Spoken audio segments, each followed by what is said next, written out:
team. We're going to stand together and fight this disease.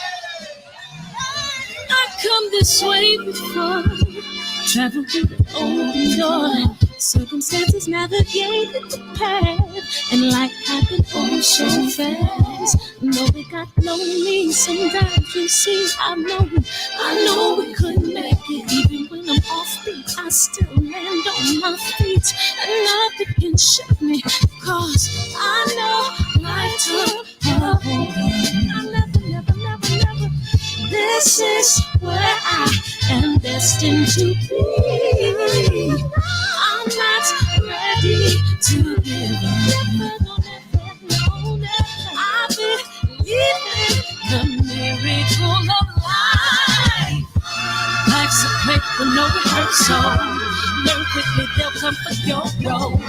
Games you play, can't take it personal, cause the devil is a liar. Telling you the truth, hey. It's all in what you do, hey. Some things you gotta do, hey.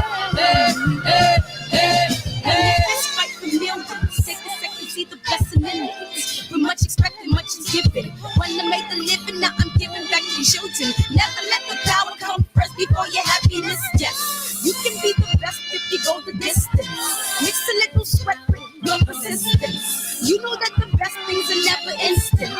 Just shine up, let them see your brilliance. Get up, open up your eyes now. It's the moment of truth. No backing down. We're bringing it through like for the children, it's a given. You gotta give it, be a blessing. This my personal statement. Run the game like I'm aces. Learn to develop patience, determined to be the greatest. Yeah, bobbing and weaving, they changing up like the seasons. Indigenous to the grind, so I do it for all my people. Jabbing the competition, back up against the ropes. You fighting for recognition, I'm fighting just to promote equality where we lacking. While cancer slowing our road, I'm confident we'll make it. We focus on common goals. Yeah, give back, give love, giving something away. Never give up, stand tall to fight another day. 2 toes, 2 feet, I stand on the ground. I'm going to wrestle and fight this final round. Life's a play for no rehearsal. Learn quickly, they'll come for your role. Games you play, can't take it personal, cause the devil is a liar. Telling you the truth, hey. It's all in what you do, hey. Some things you gotta do, hey.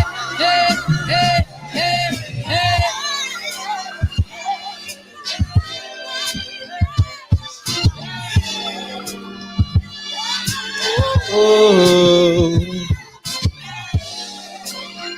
Police, what's up, JP? We gonna call him JQ, G Brown, D-Man. What's up, Keith Sims, Dunda, Birdman. Love is the word. Birdman, 2 times. Josh, Andrew Charles, Picasso, DJ Dean, Main Boxing Biker. What's up? Picasso, D-Man, Latifah. Hey. King Ish. Okay, King Ish, Mr. Blue. Mr. Blue, I appreciate y'all coming in here, man. Real quick, I play the trailer for the beginning for the people that watch it on the replay, man. Click the link in the bio, man, and watch 9 Wives. Do yourself a favor. The award-winning film 9 Wives. Why don't you? You know what I mean? Good evening, messenger.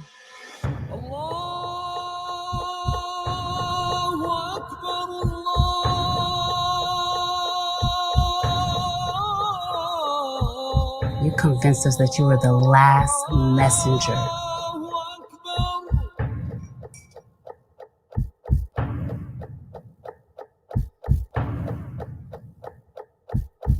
How many other bastard children do you have? How many? The answer is 15 that we know of. And wow, 15. What's up, Harry Jones, man? And let me unveil the facts. Anyways, man, I appreciate you guys coming. I am so happy to have this show. You know why I'm so happy to have this show? I'm gonna tell you why. because now we can't choose sides. You know, now y'all can't come in here and be like, oh, you a top ranked puppet. Oh, you love Bob Arum because I treat him with respect on this platform. Now, the month of August, right? Maybe it was September 1st if y'all want to be politically correct, you know what I mean, and all that, that's fine too. But the month of August has told us and has showed us that boxing is an infested, corrupt 2-man group, 3-man group. Eddie Hearn is trying to penetrate, but right now it's just Bob Arum and Al Heyman running this American market. And obviously next in line are probably the sanctioning bodies, and then you may have these commissions, and then you may have, you know, these local promoters and stuff like that. You know what I mean? At the end of the, but the truth is the truth. Now, don't come in here and say, oh, no, we got them both. We caught them both red-handed.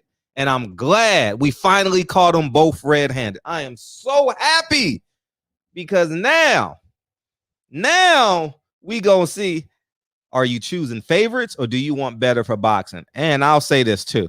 I think we got to eliminate the color as it pertains to this steroid thing, because the way we've been bred is it has to be black versus brown. No, it's about honesty and morality right now. It's about the sanity of the sport, you know. And obviously there is racism in boxing. I'm not going to pretend that it doesn't exist, but I'm saying, imagine if all the WBC lower champions, I forget what they call them, not champions in recess, but they call get the food off my beard. I got food on my, I have pistachios. Well, what else is new? I had, oh no, that's my hoodie things right there. Thank you for checking. And I forgot where I was. But yeah, I think if we eliminate the race, the lower level champions, I'm not sure what they call at WBC. Oh fuck. Oh man. Damn. I remember Sean Porter and Andre Berto fight for like the title eliminator belt. You know what I mean? Yeah, can you get a roll, tie, roll? Absolutely. I should have bet them. They covered.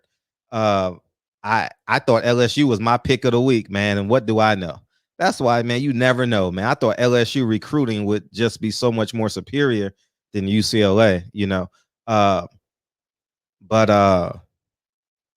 if the champions would unite, what's up, Terrence Bailey? Congratulations, Terrence Bailey. I was watching the live, man. I saw all the performances and stuff like that. Pretty dope.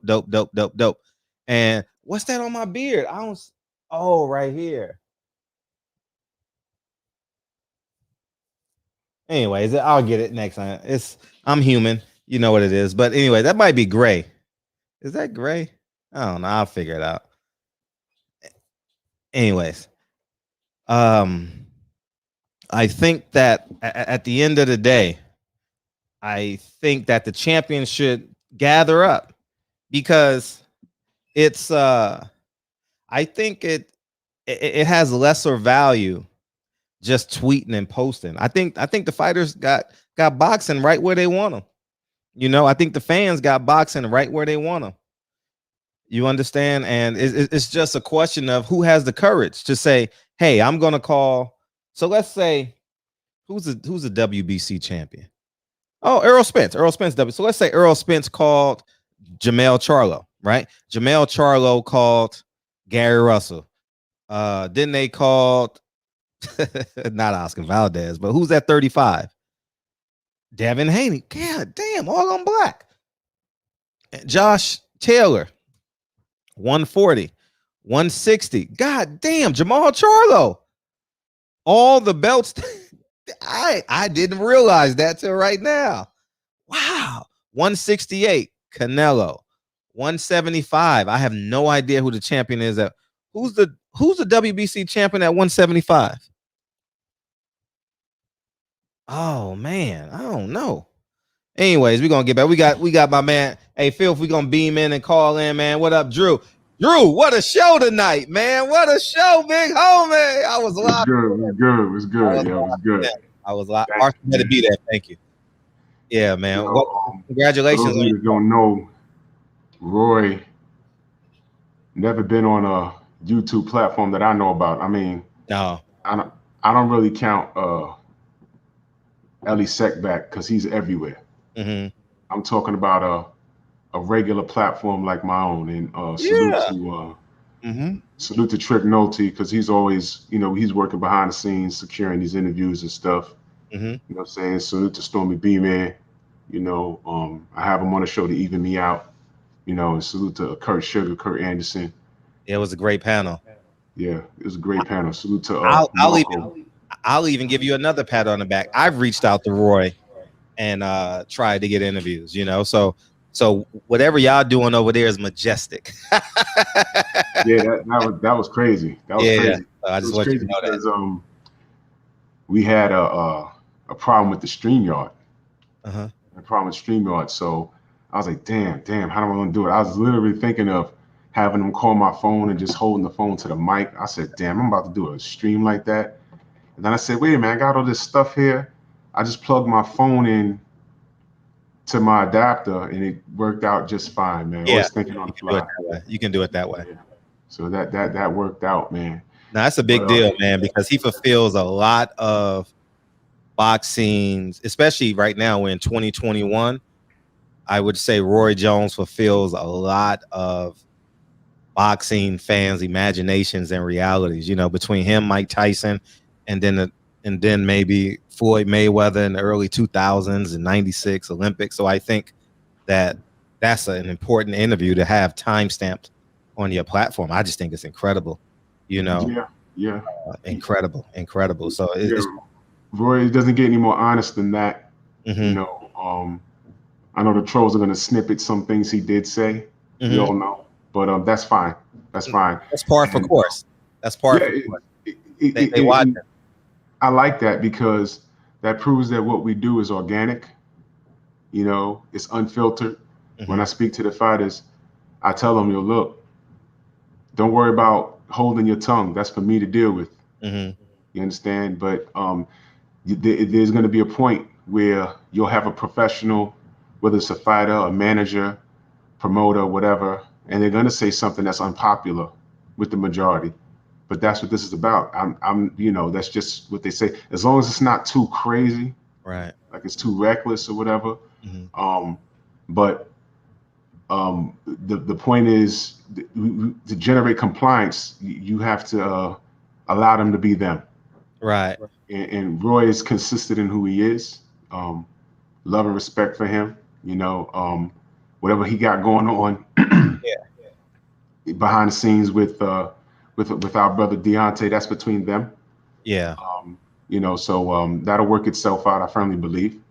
But shout out to Roy, and much love to him, man. And I just want to point out a bit of information. You guys got to understand that these professionals, they're so caught up with their own lives that they don't have time to worry about other things going on with other fighters, other managers, other promoters. You understand what I'm saying? Mm-hmm. For instance, for example of that, we had Troy Fox on my platform 2 weeks ago, and he didn't know. The purpose of him being on my platform was to let him know that what happened to him, and this goes into the topic of the show tonight, to let him know that what happened to him and his son was not an isolated incident. No. It is consistent with the atmosphere of boxing right now. It's unfortunate that you got race soldiers and you got like hardcore fans that as long as it's their guy or woman that is benefiting from this corruption, right, they're fine with it. Okay, which is why Reynoso and everything going on over there, certain fans are overlooking it and telling us to get over it. Really think about what they're saying. Get over it. It's done. It's old. Canelo got popped. He did his time. Leave it alone. No, I'm not going to leave it alone. Okay, let me point this out. He got popped, right? Yes. He did a little 6-month bid or whatever. He said, I'm going to fight you, Caleb Plant. Then he said, you know what? I need all these reckless demands, which made no sense. Remember we read it? It was like, this didn't make any sense. Right. Then he said, F you, I'm going to go fight Bivol. Bivol said, okay. And he was going to try and drain Bivol to 172 or whatever. Then he said, nah, I ain't going to fight Bivol. I'll fight you, Caleb. Okay. He dumped the Mexican holiday and pushed the fight back another 2 months. We're stupid, though. I'm not supposed to assume that a known drug cheat, because that's what he is cycling off of something. Now, even when we thought that, in the midst of us asking why he did that, because he was already in camp for the 18th, he couldn't keep the September date, fine. Off the heels of that, his stablemate gets popped for a diuretic. So wait a minute. The diuretic, oh yeah, he's just trying to make weight. But wait a minute, diuretics flush things out your system. What was he getting rid of? These are questions. Don't tell us that we're wrong for assuming that, because there's always been some shady shit going on in that camp already. Damn. This is the Tyson Fury incident. Okay? He has why we're blaming him and looking at him strange, other than what we see with our own 2 eyes? His past. So everything adds up. So now, Mr. Fox puts his son in a ring and says, hey, wait a minute, what's wrong with those gloves? They had to retape the gloves. Mike beats his ass all over the ring. He loses on the cards. What did we find out? Basically, the WBA is racist. They had a racist judge in there. And then who's calling Michelle Obama all kinds of monkeys? And then when we point these things out, what are we met with? Racist fans calling us mayates, hating on Latino fighters. That's how we're treated for pointing out the truth? But wait a minute. We could say, yo, Big Baby Miller's a cheater. He shouldn't be in the sport. That's fine. Oh, Adrian Broner acts like an asshole. Oh, that's fine. Oh, Floyd Mayweather, he's off code. That's fine. Whenever we're being honest with ourselves, that's fine. But hey, man, that cop shot that black kid in the back running away. But Chicago, that's how we're treated. So we're wrong for pointing that out. We're wrong for pointing that out. And a lot of people are just uneducated about a lot of things. So what I have to do, what I've learned to do, because I'm always a work in progress. What I've learned to do, not everything deserves a response. You see this look on my ugly ass face? That's how I look at you when you say something that's completely asinine. And you know you don't believe what you say. You know you don't believe what you say. How does it feel? And I just, you know, I can go back and forth and roast with cats all day long. I just choose not to. But if I want to be a douchebag about it, I'll ask it again, because I went live yesterday and I lost my shit. But I'm allowed to do that every now and again. But I'll just ask a question. How do y'all feel knowing that Canelo's best win was a loss against Floyd? And there's nothing you guys could do about it. It happened. A prime, in shape, young Canelo Alvarez got styled on. Floyd whooped his ass so bad he turned to drugs. That's the truth. That's the truth. How's that coming from your favorite Mayate? It don't matter what you say. The truth is the truth. The truth is something's going on in that camp. And oh yeah, a while ago, I was reading all these posts talking about Tim Bradley, Andre Ward, the future of boxing analyst. Well, Tim Bradley hopes Valdez gets his head knocked off. He said that. He's no longer a fan. Caleb Plant went on an epic rant.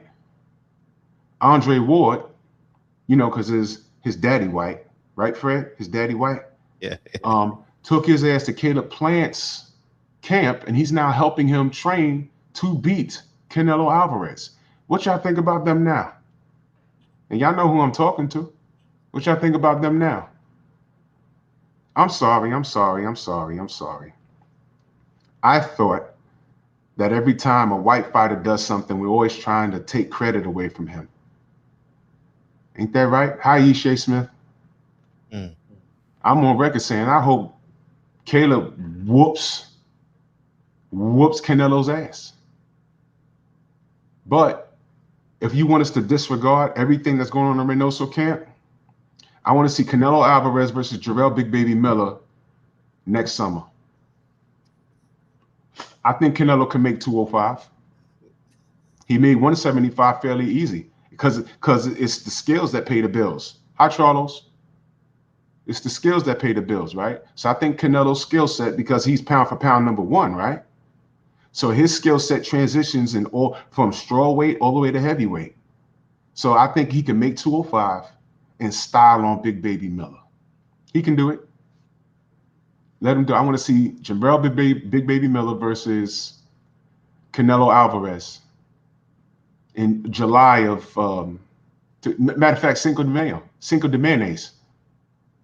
Huh? Let's get it. Let's get it. Oh gosh. Yeah. But on to another topic real quick, funny, Fred. dog. You funny. On to another topic. Yeah, I know they mad. Be mad. Y'all all got channels. Go ahead and curse me out. Y'all do it anyway. Don't care. Don't care. I see everything. But you don't deserve a response. I'm a fucking god compared to you. You are peace. You are all peace. Anyway, we spoke. I'm just gonna share this story because I think it's important that I share it. Called you. We spoke just yesterday. Yeah. Hold on 1 second.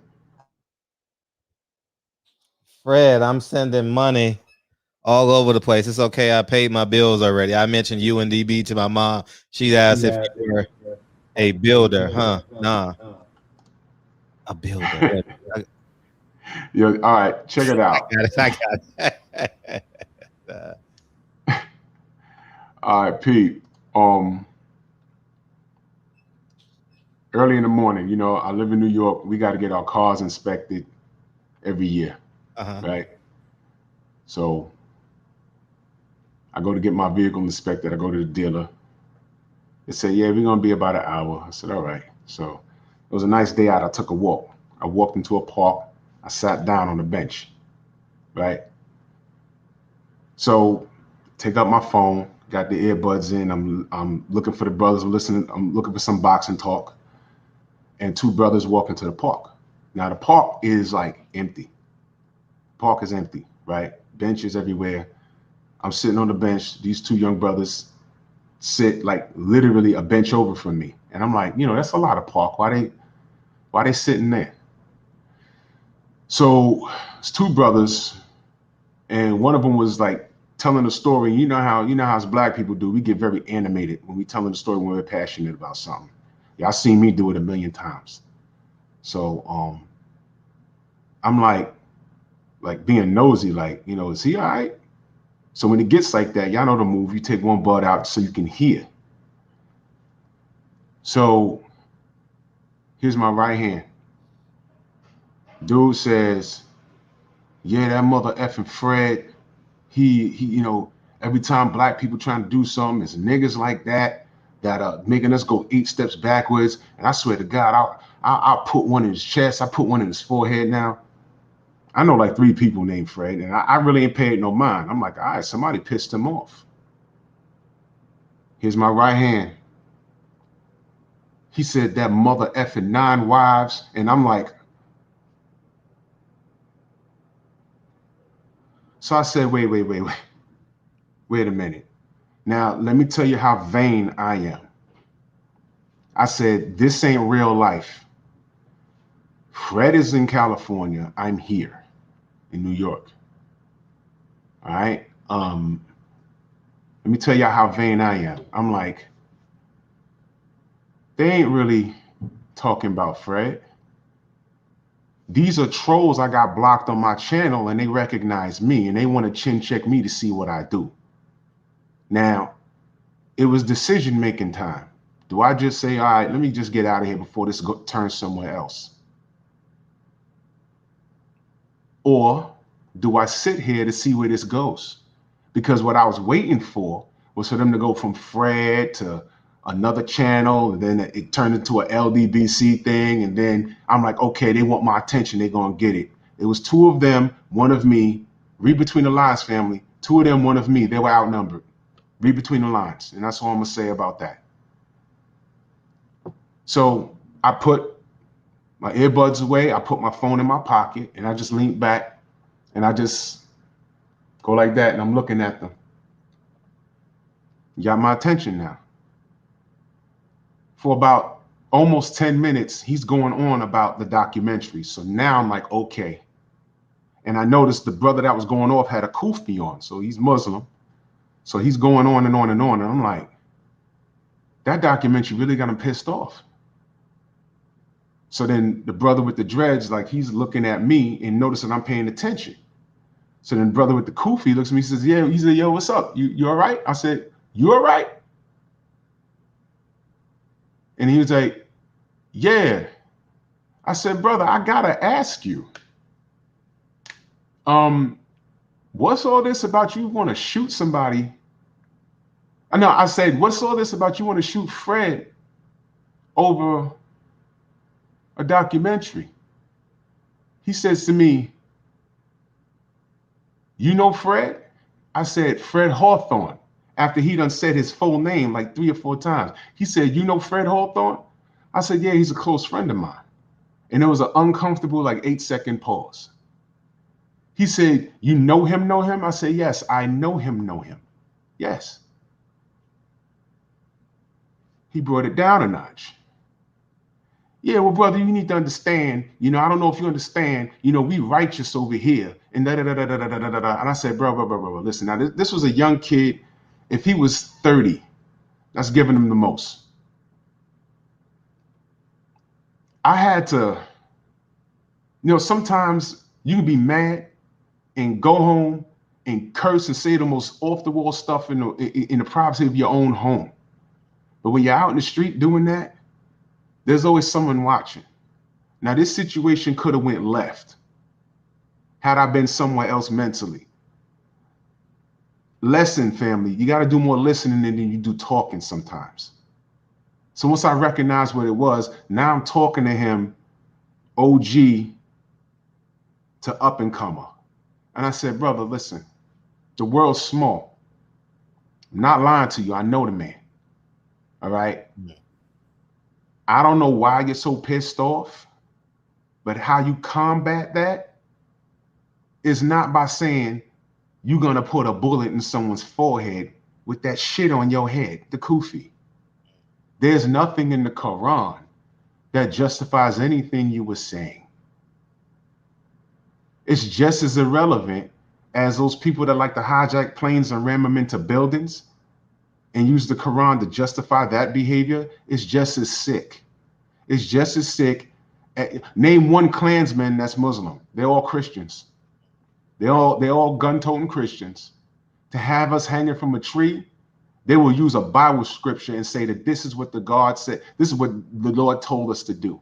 We're justified by it. That's why when slaves, we weren't allowed to learn how to read and write. They gave us Bibles.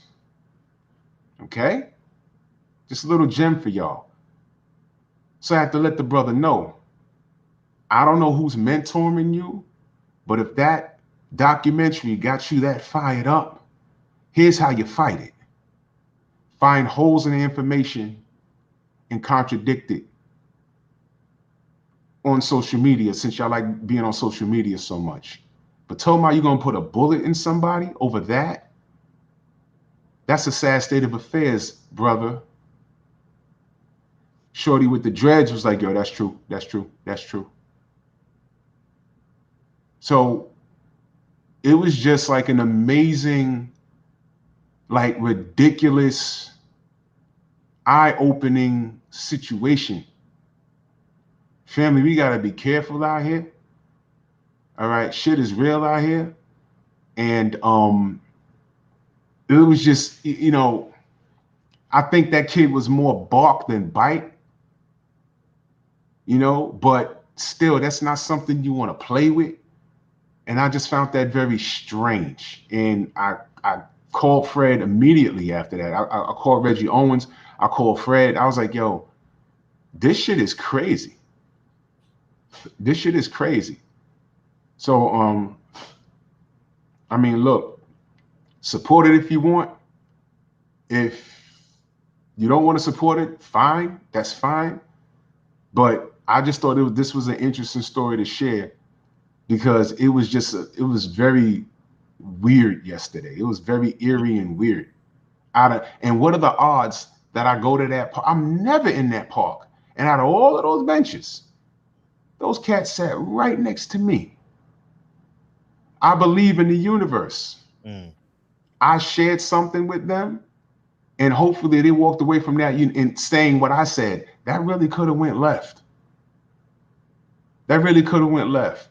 Now, what if I was on some different type of time and something would have happened to them? They'd have ran back to whatever mosque and said, oh, yo, Fred got OGs in the street, man. He got shooters in the street. And then it'd have been something else. Sometimes I got to stop myself and say, yo, you know what? I'm an adult. I don't got to entertain every goddamn thing. Sometimes I relapse right back into 1993. And I got to stop that.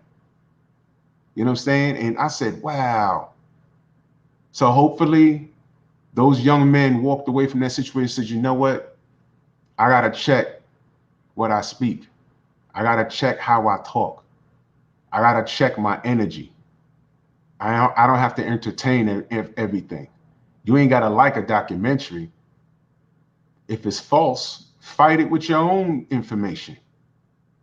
Get a panel of people that say they were there and contradict it. But what you don't do is say you're going to shoot somebody for putting out some information. That makes zero sense. That makes zero sense. What you're doing is proving them right. Right. You know what I mean? And I just want to share that, Fred, man, because that was just like awkward. Yeah. I mean, it just speaks to the relevance and the importance of the project that I did. You know, like that's been their response. I'm talking about, speaking of the Nation of Islam, that's been their response historically. You know, if they deem you to be a threat and come in with truth, they want to try and get rid of you and then wash their hands and say, oh, we didn't do it. We come in peace. But they only speak of coming in peace when they talking to those other people. But when it speaks of black people, they always want to choose violence, you know. And from Malcolm X, by no means am I calling him, but I'm talking about just the popular cases that we know of. Khalid Muhammad, he was shot in Riverside. Obviously, Malcolm X was murdered, you know what I mean? And all the stories in between. It just speaks volumes on how they solve problems. And that's just what they are. You know, they're a gang at the end of the day, because if they were anything but, they would resolve issues by opening up the Quran. You understand what I'm saying? And I stand on that. You know, you know, it is what it is, man. And Nine Wise will keep on going down the road. You know what I mean? You know, it is what it is, man. Like I told you, I anticipated the pushback, you know, and I'm well prepared for it, you know. And I'll just let that fall where it may be. You know what I mean? It's, you know what I mean? It just is what it is, man, you know. And I wish him well, you know, because I'm going to stand on mine. You know what I mean? I'm going to stand on mine. And I didn't make this project to hide it. I made this project to prove, and I have facts, you know, that he slept with a 14, 15-year-old woman and had a baby with her. And you can't disprove it. I mean, her information is so easy to find. You know, she's a health worker. You know, she's been a nurse for years upon years upon years. So it's so easy to find health workers' information. And I did my work, and it's on them now. You know, now they got someone who actually did it from the victim's perspective, as opposed to saying you killed Malcolm. No, I didn't. I did it from the victim's perspective, you know. So it is what it is. I appreciate you coming on, sharing that story, man. Thank you for your courage.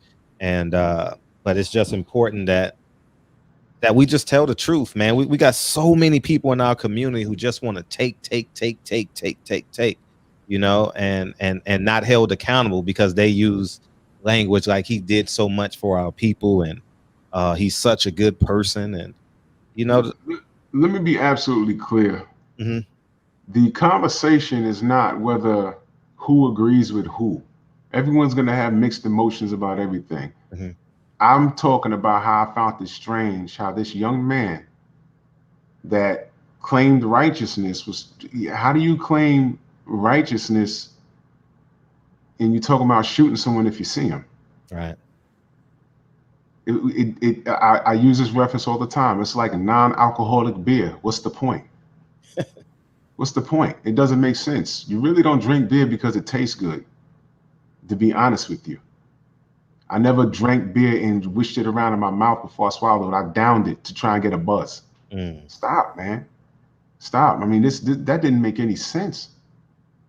And what really troubled me is that, Fred, well, you knew exactly when I told you you knew exactly where I was. Yeah, I was like, well, yeah, I did. You know what I'm saying? I was like, yo, you really, and you was in the city like what, 3 weeks ago?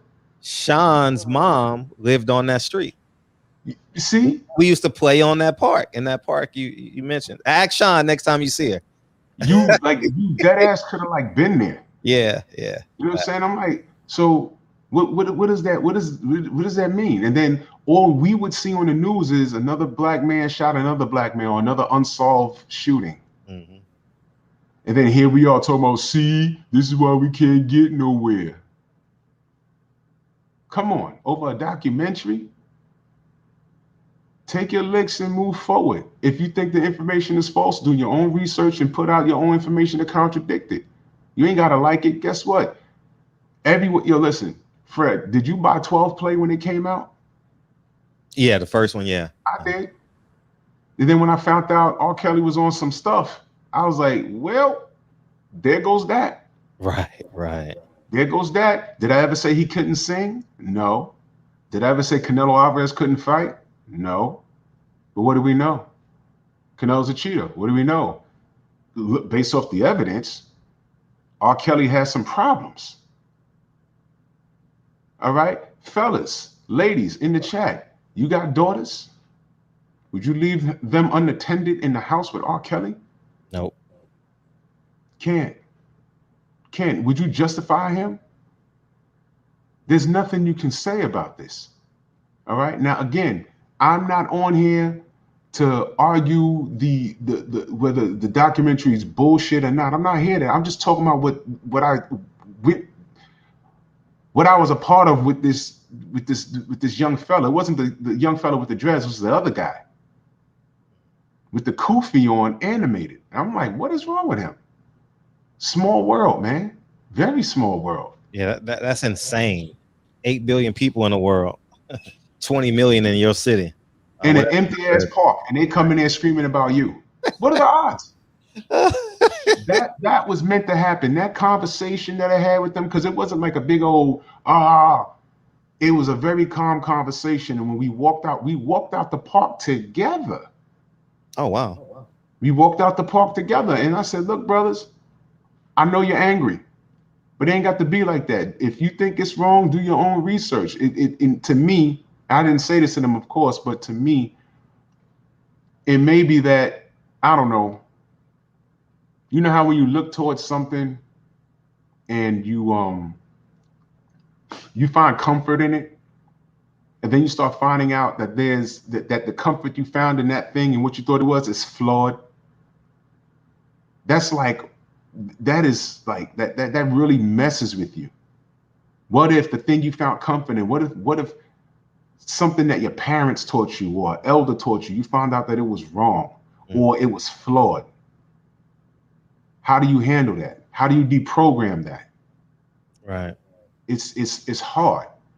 But my point at that, my goal at that point in that short amount of time was to de-escalate the situation and get them to think. All right? There's nothing in the Quran that says to do certain things. When you go into a supermarket, you don't buy everything.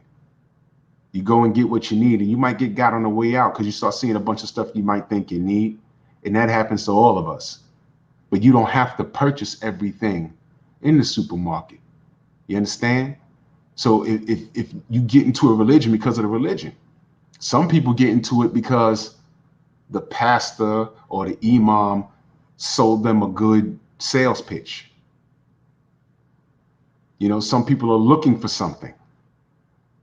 And that's a tough pill to swallow when you find out that the person, is it really the religion that's flawed, or is it the person that sold it to you?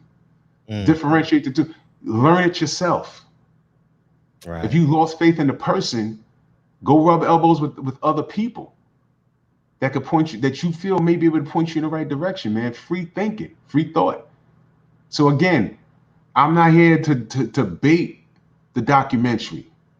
I'm talking about the mental state of that one young brother that I had that conversation with. And that was meant to happen. That was the universe working. Right. Hopefully I was able to get into his brain to get him to think. Okay, this is my religion. I love my religion, but I can disregard or not pay attention to certain behavior that pray to the same God. You get what I'm saying? And I know it's touchy, man. I know it's touchy. So you know, it's strange, man. It's just strange. It's strange. Yeah, but thank you for sharing. Hopefully it inspires people to go another direction as it pertains to that, you know, and it is what it is, man. Just tell the truth, man. Stand on morals, man. It's crazy that you can have a conversation about morals about another subject, but when it lands home, it's like, oh no, it can't be. Oh no, it's not real. We can talk about pedophilia with R. Kelly, but we can't talk about pedophilia. Let's say Elijah Muhammad, Brother Polite. Oh no, why are you trying to tear a brother down? What's work? I mean, like, a crime is a crime.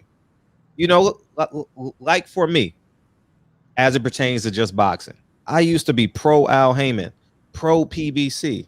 And then when I look back at it and I said, hold up, I was wrong.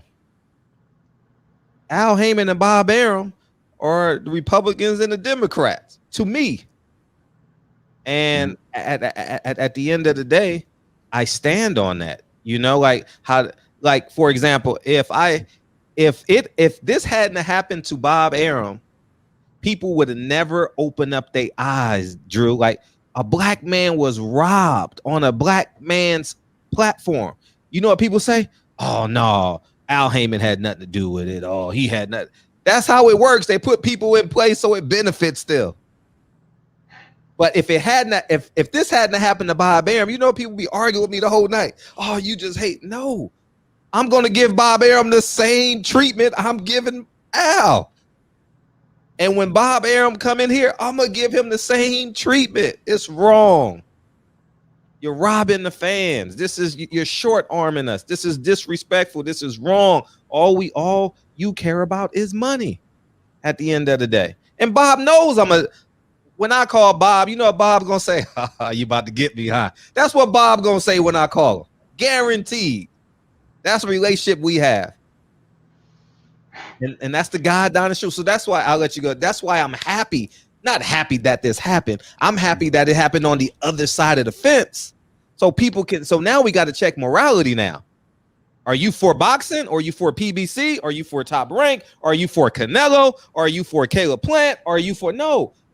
Where do you stand? Why is it so hard for the brother Deontay Wilder to get some kind of justice? Look at what we're going through. And I mean, look, you know, look, man, one thing I say about Al Heyman is he's been consistent as far as being quiet. Yeah, yeah. You know, I mean, did we not at some point say, yo, where's Al Heyman in this? We see what happened. We the only one. Why are we the only ones talking about it? Where is he in this? But remember, guys, and I'll say this, and you know, we always talk about staying on code and everything else, but I gotta ask y'all, after the fight, when I got home and turned on my TV, was I the only person saying, what the fuck is Larry Merchant sitting there for? That shit, the last great American. When he said that, and I'm looked at, I was waiting on Sean Porter. I'm sorry, I jumped in front. I was looking at, by the way, I'm gonna give you y'all time back. We'll go another hour for the show.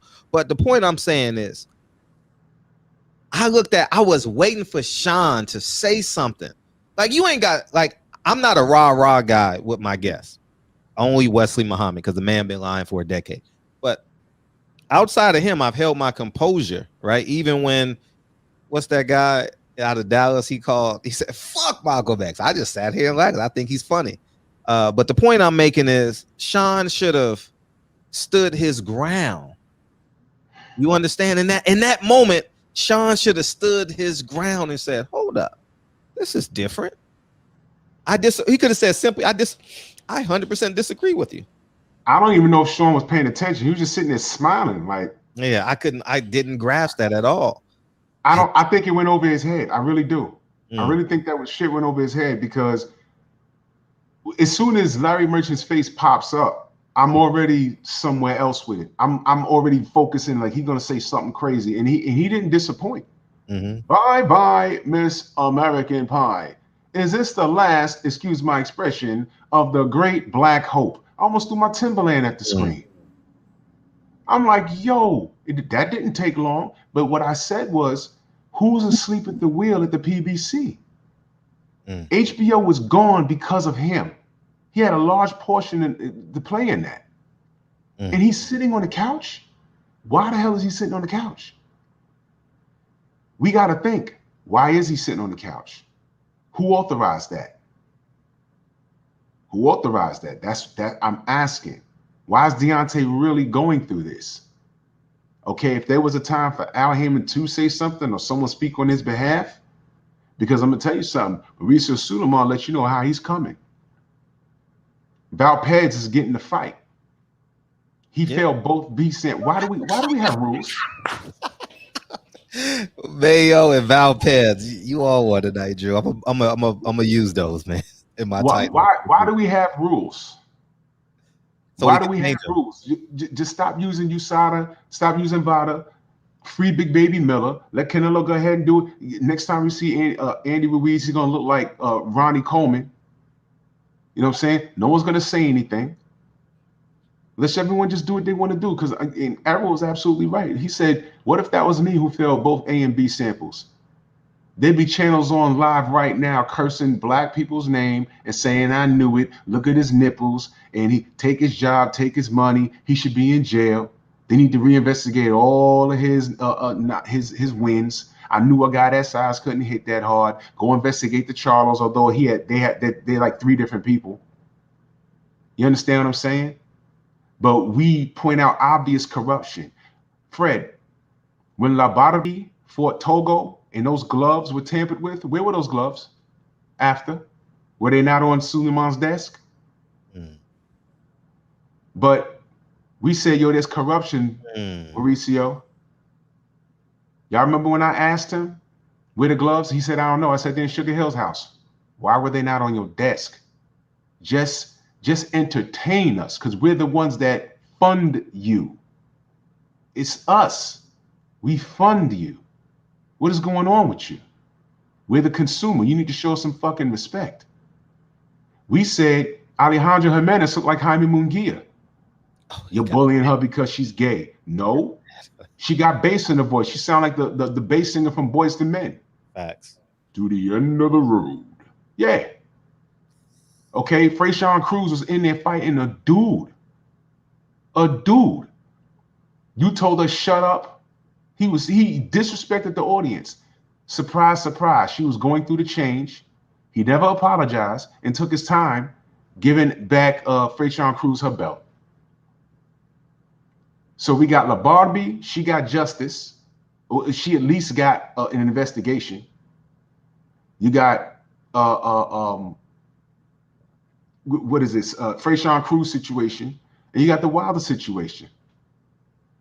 And he's dragging his feet and not doing anything, but Teofimo Lopez, according to his rules that he creates on the fly, Right.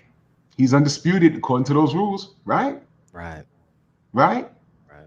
Remember, the franchise status was not transferable. It's just a status. You could win and lose, but you could never get it. But now Teofimo said, let me get that. He said, fine.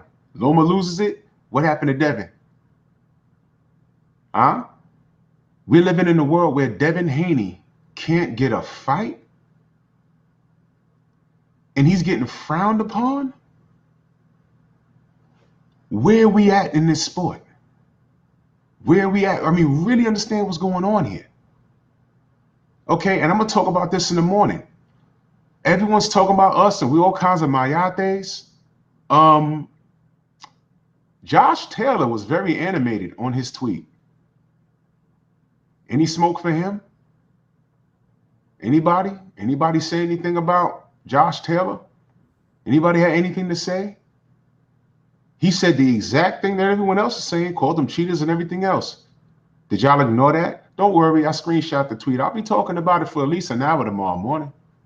6:30. Okay, there's a lot going on here. There's a lot going on here. The rift that exists in boxing, they created, but we get frowned upon when we point it out. Boxing's messed up. It is messed up. Don't shoot the messenger. We're pointing it out. So come on, y'all. We're the consumer. I'm telling you, after there's a few fighters I'm left watching, and when they call it quits, I ain't gonna talk about this shit no more. Y'all deal with it. Y'all deal with it. This is ridiculous, man. This is ridiculous. Errol Spence had an eye injury. He did everything outside of showing you his blood type. He didn't have to show us his To talk about that too. his shit. He had to show his eye injury. He had to release doctor's notes, but y'all damn sure asked for it. And he gave it to all of y'all. Y'all still say he lying. Let me get this straight. He gets thrown from a goddamn car, knocks out all his teeth, but he's supposed to be scared of Manny Pacquiao. Y'all don't make any sense. That's why I don't respond to a lot of people here. A lot of y'all don't deserve a response. And I'm not talking about family.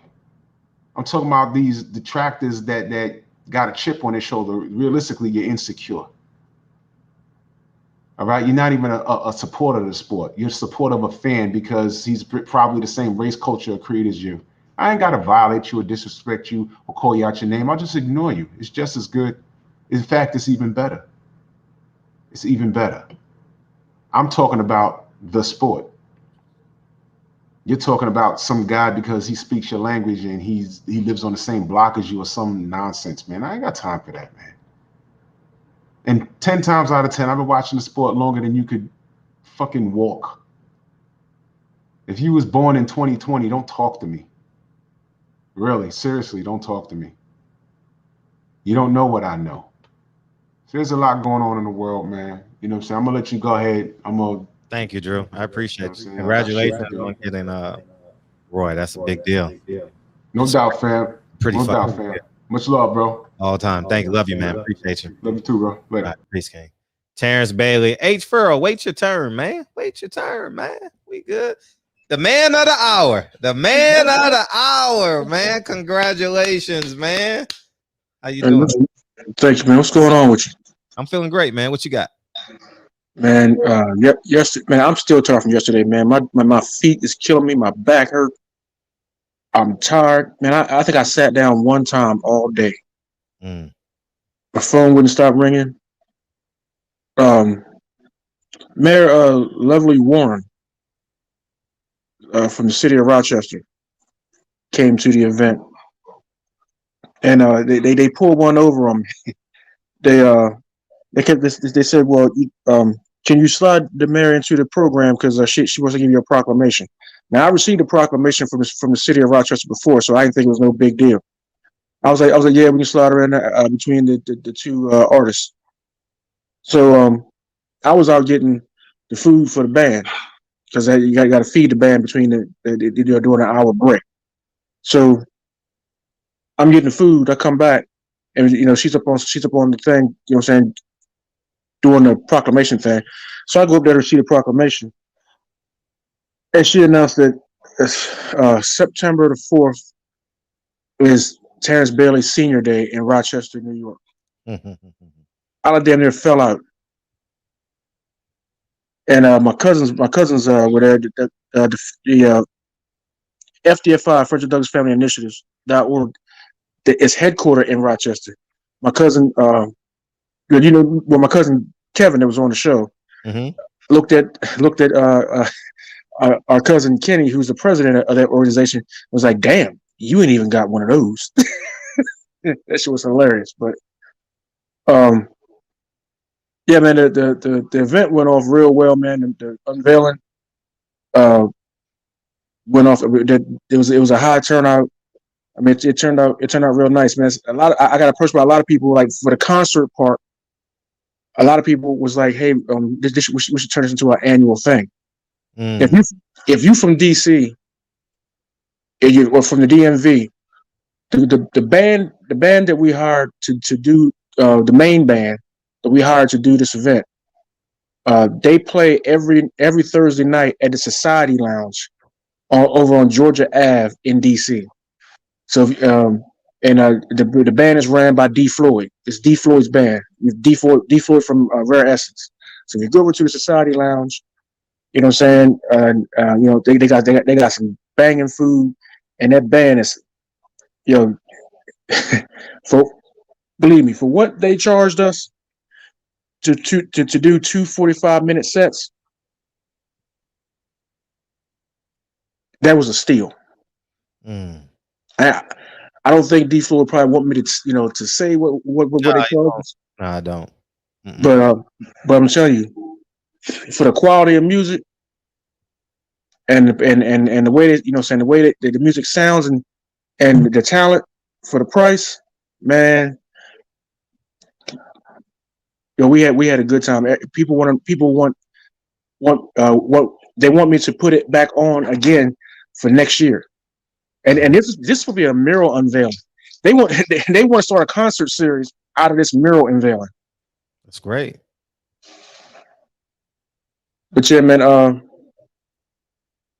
we still got some more work to do on the site, though. We got to finish the fence, and we got to put the appreciation board up. We got to put the interpretive panels in, and we tonight we already started planning the mural for the Rochester airport.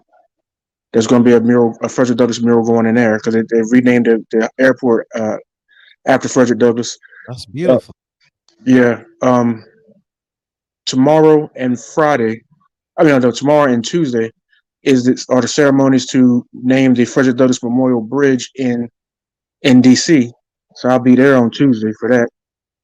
And then and we're also planning the Anna Murray Douglass mural for Caroline County, Maryland, which is where she's from, which is about it's like 15 minutes down the road.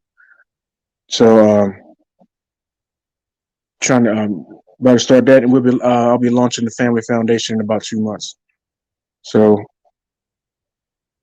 anybody wants to come see the mural, man, it's at 505 South Street, Easton, Maryland, 21601. It's in the Hill community, the oldest African American community in the United States, still in existence, and we're still taking donations because we still got more work to do, and we are obviously a nonprofit, so we still need funding. So it's a Midshore Community Fund Foundation, Operation Frederick Douglass on the Hill. Now, Fred, which one about your boy Rachel Suleiman, man, changing the rules, man? You like that segue? So now it's not Bob Arum. Now it's Mauricio Suleiman. Man, I can't. Man, you can't keep up. I'm running out of boys, man. I'm running out of boys, man. It's your boy. It's your boy. But at the end of the day, man, woo-wee. I mean, how much more blatant can it be? Man.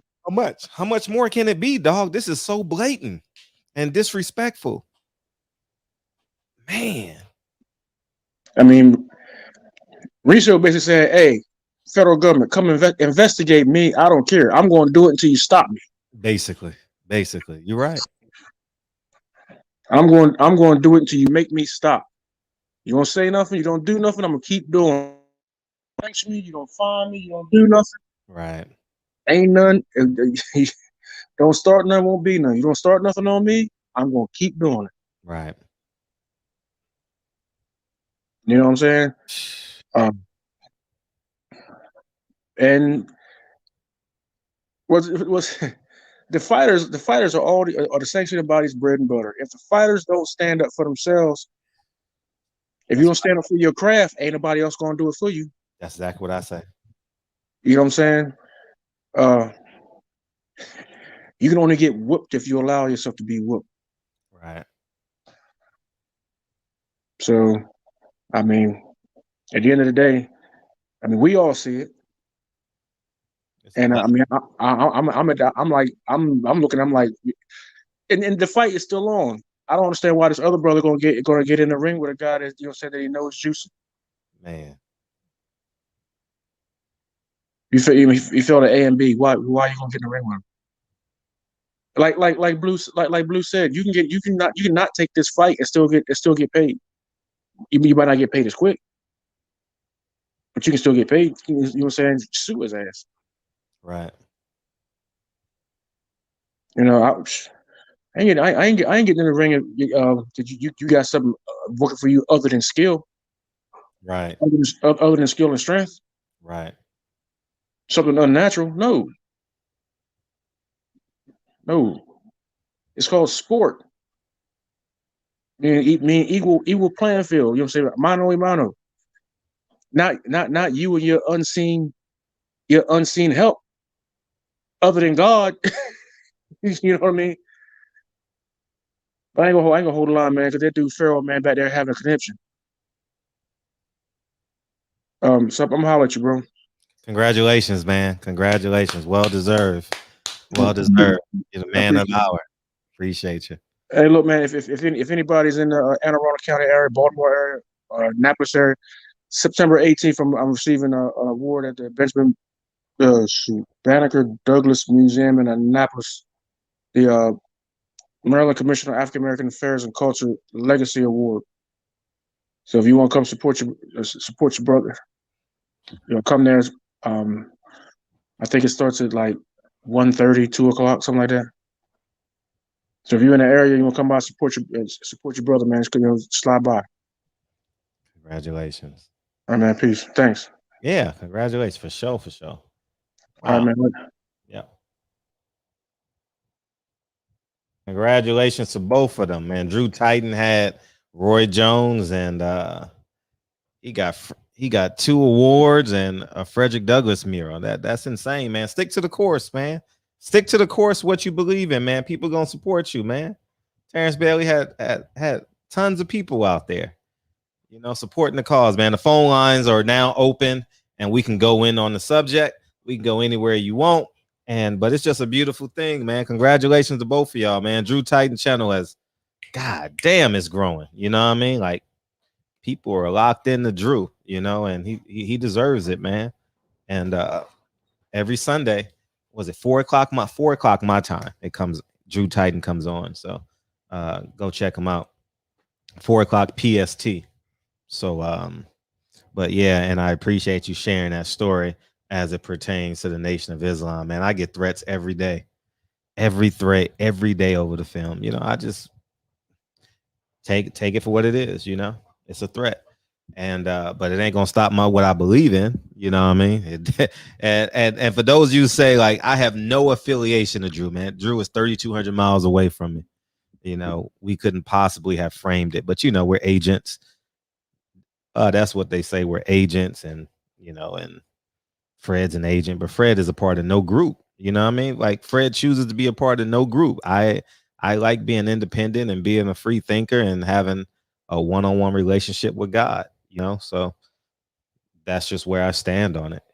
I don't believe I need a middleman to have a relationship with God. I don't need a preacher. I don't need Elijah Muhammad. I don't need Pastor Noel Jones. I don't need Louis Farrakhan. I don't need none of that. No man on earth to me is a god. You know, I think every man can be right, every man can be wrong.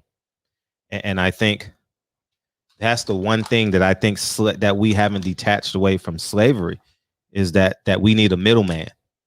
You know, I mean, we need a middleman to reach our higher self. No, you don't need no middleman to reach your higher self. You know, everyone has assets, man. Just like I'm not great with electrical work, so I call an electrician. You know, I'm not great with, a lot of millions of things. So I call for an expert, and that's what it is, man. But you don't need no one curating your faith. I don't believe so. You know, I think God created you and he knows how to get through to you. That man that you believe here on earth didn't create you, you know. He's still probably trying to figure it out. You know, so it is what it is. And AB AB gonna stay that way. What did I think of the Drake album? I gotta listen to it thoroughly again. I haven't listened to it in one smooth setting, but I was underwhelmed the first time I heard it. I was underwhelmed. And then the second time I started, I was like, oh, it got better. You know, but I was definitely underwhelmed. I don't like how it started with poetry. And I wasn't feeling that shit. I hadn't even listened to that again. I just skipped to number 2. So I don't know. But yeah, that's the phone line. Yeah, the phone lines are open. So go ahead and call in. And oh yeah, H Farrell, if you out there, you still want to come on, you're more than welcome. You know what I mean? You're more than welcome to come on. But I like Pipe Down right now. I like Pipe Down right now. I like TSU. What else? That's about it right now. I just been bumping TSU. I haven't listened to Kanye's whole album. Shit is too long. I can't get through it. It's an hour and 49 minutes. So I heard. I can't finish it. I really can't. I can't. It's just impossible. So 7 a.m. Bride Path. Yeah, I had bars for sure. You know, I don't like Jay-Z's verse. You know, I could have had somebody do something to you. You're a billionaire, dog. What the fuck are you talking about? What are you talking about? What are you talking about? Like, how you could have, you're a billionaire. I could have had something done to you, but I chose not to. And oh man, it's just asinine how people just I don't know. To me, it didn't make any sense. You know, like you're a businessman. You know, you're a hella successful businessman. I think now you need to start sharing your ingredients. You know what I mean? You know what I mean? I just think that would be. You know, I didn't agree with that. You know, be who you are.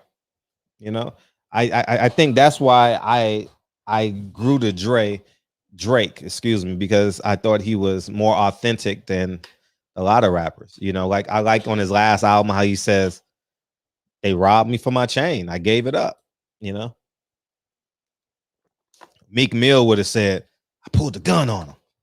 I dare you try to take my chain."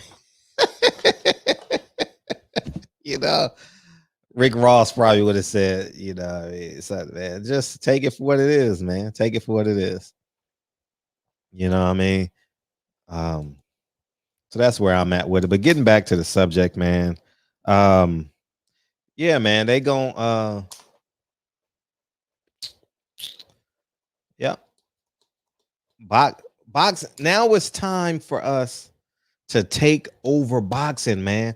We have the time to take over boxing, man. They've known to be corrupt. I think the boxers, like I said with the NFL boycott,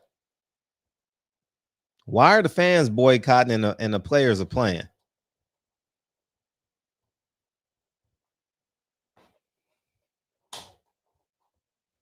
Makes no sense. So the fans are going to complain, but the fighters are still going to fight for the WBC belt. You know, Canelo's still gonna get his 40 million from PBC.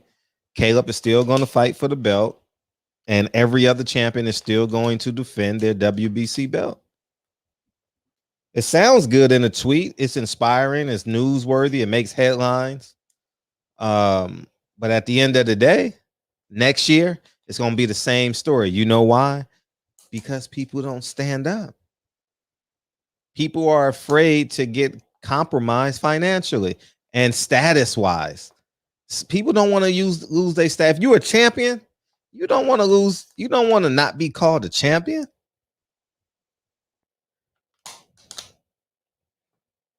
Moments like this I wish I was a promoter of these fighters. You know, and if I was a champ, oh man. If I was I'm gonna tell you what I would have did if I was a champion. I would have called every WBC former and current champion. And I would have said, you know, we got to say something about this. We have to show a level of solidarity as it pertains to what's going on in the sport of boxing. And if we don't, there's a level of cowardness that we have. I think that we need to have some force publicly. And I would send that out, and you got about a week. You know, it's still hot. And I would hold a press conference, probably be on Zoom, right? Because of COVID, you don't want to infringe upon people's civil liberties. We hold a Zoom meeting and say, if this guy walks into the ring, we're all dropping our belts.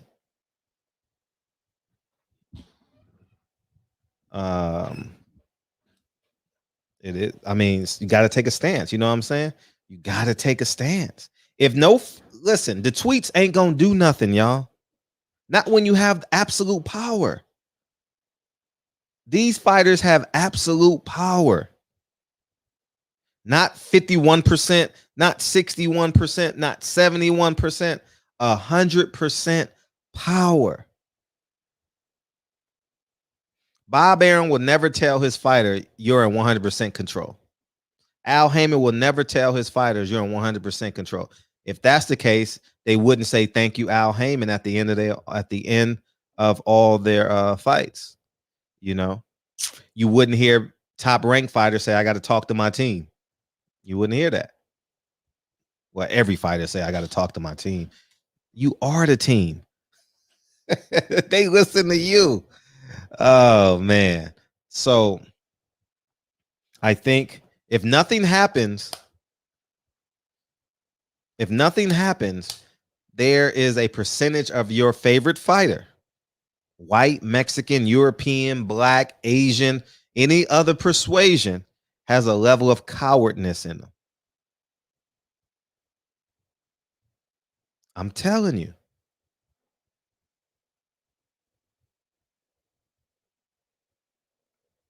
That's the facts. Because if you want to make a change, you must first be the change. And it's really that simple.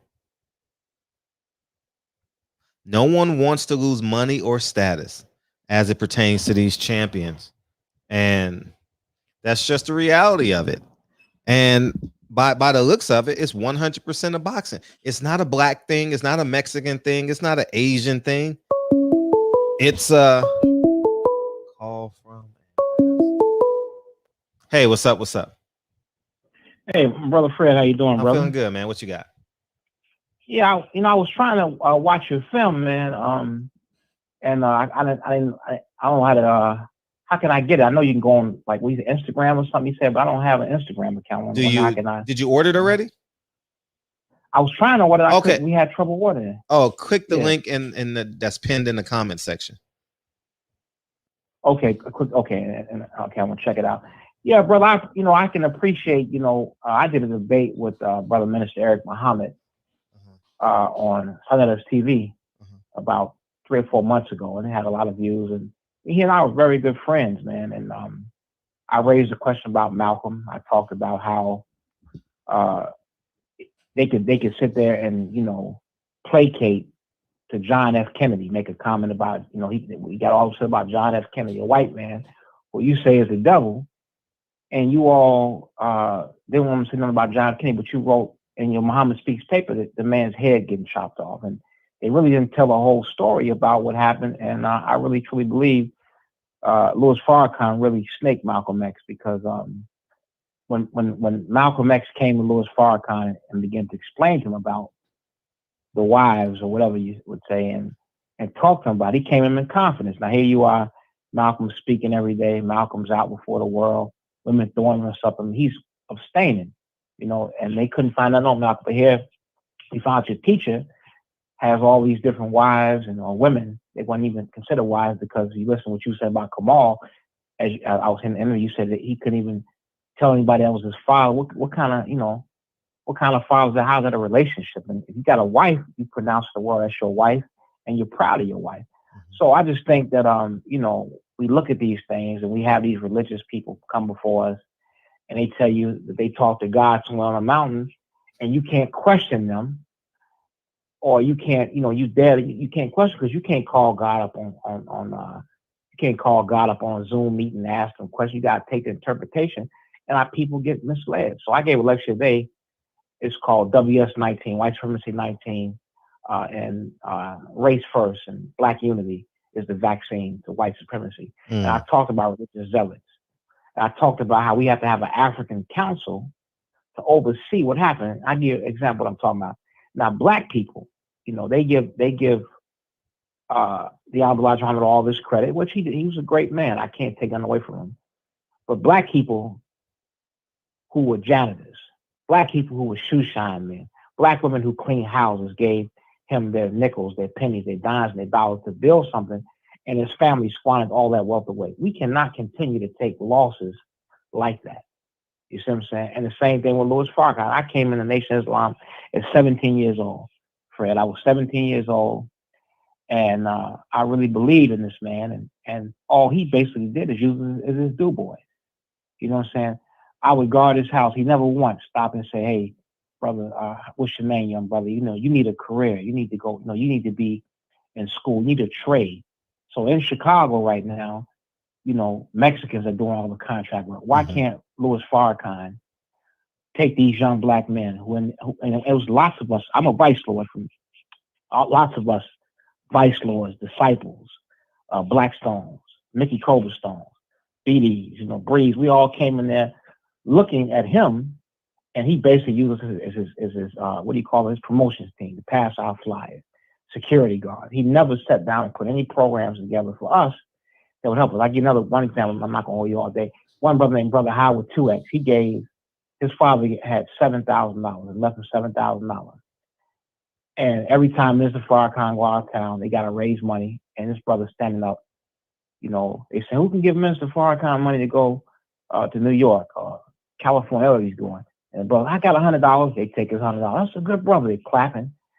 And you keep doing this, eventually you're going to be broken. That's exactly what happened to the brother. He was end up homeless. I went to his house on 48th and Woodline and say, our brother is homeless. They don't have any programs for the people.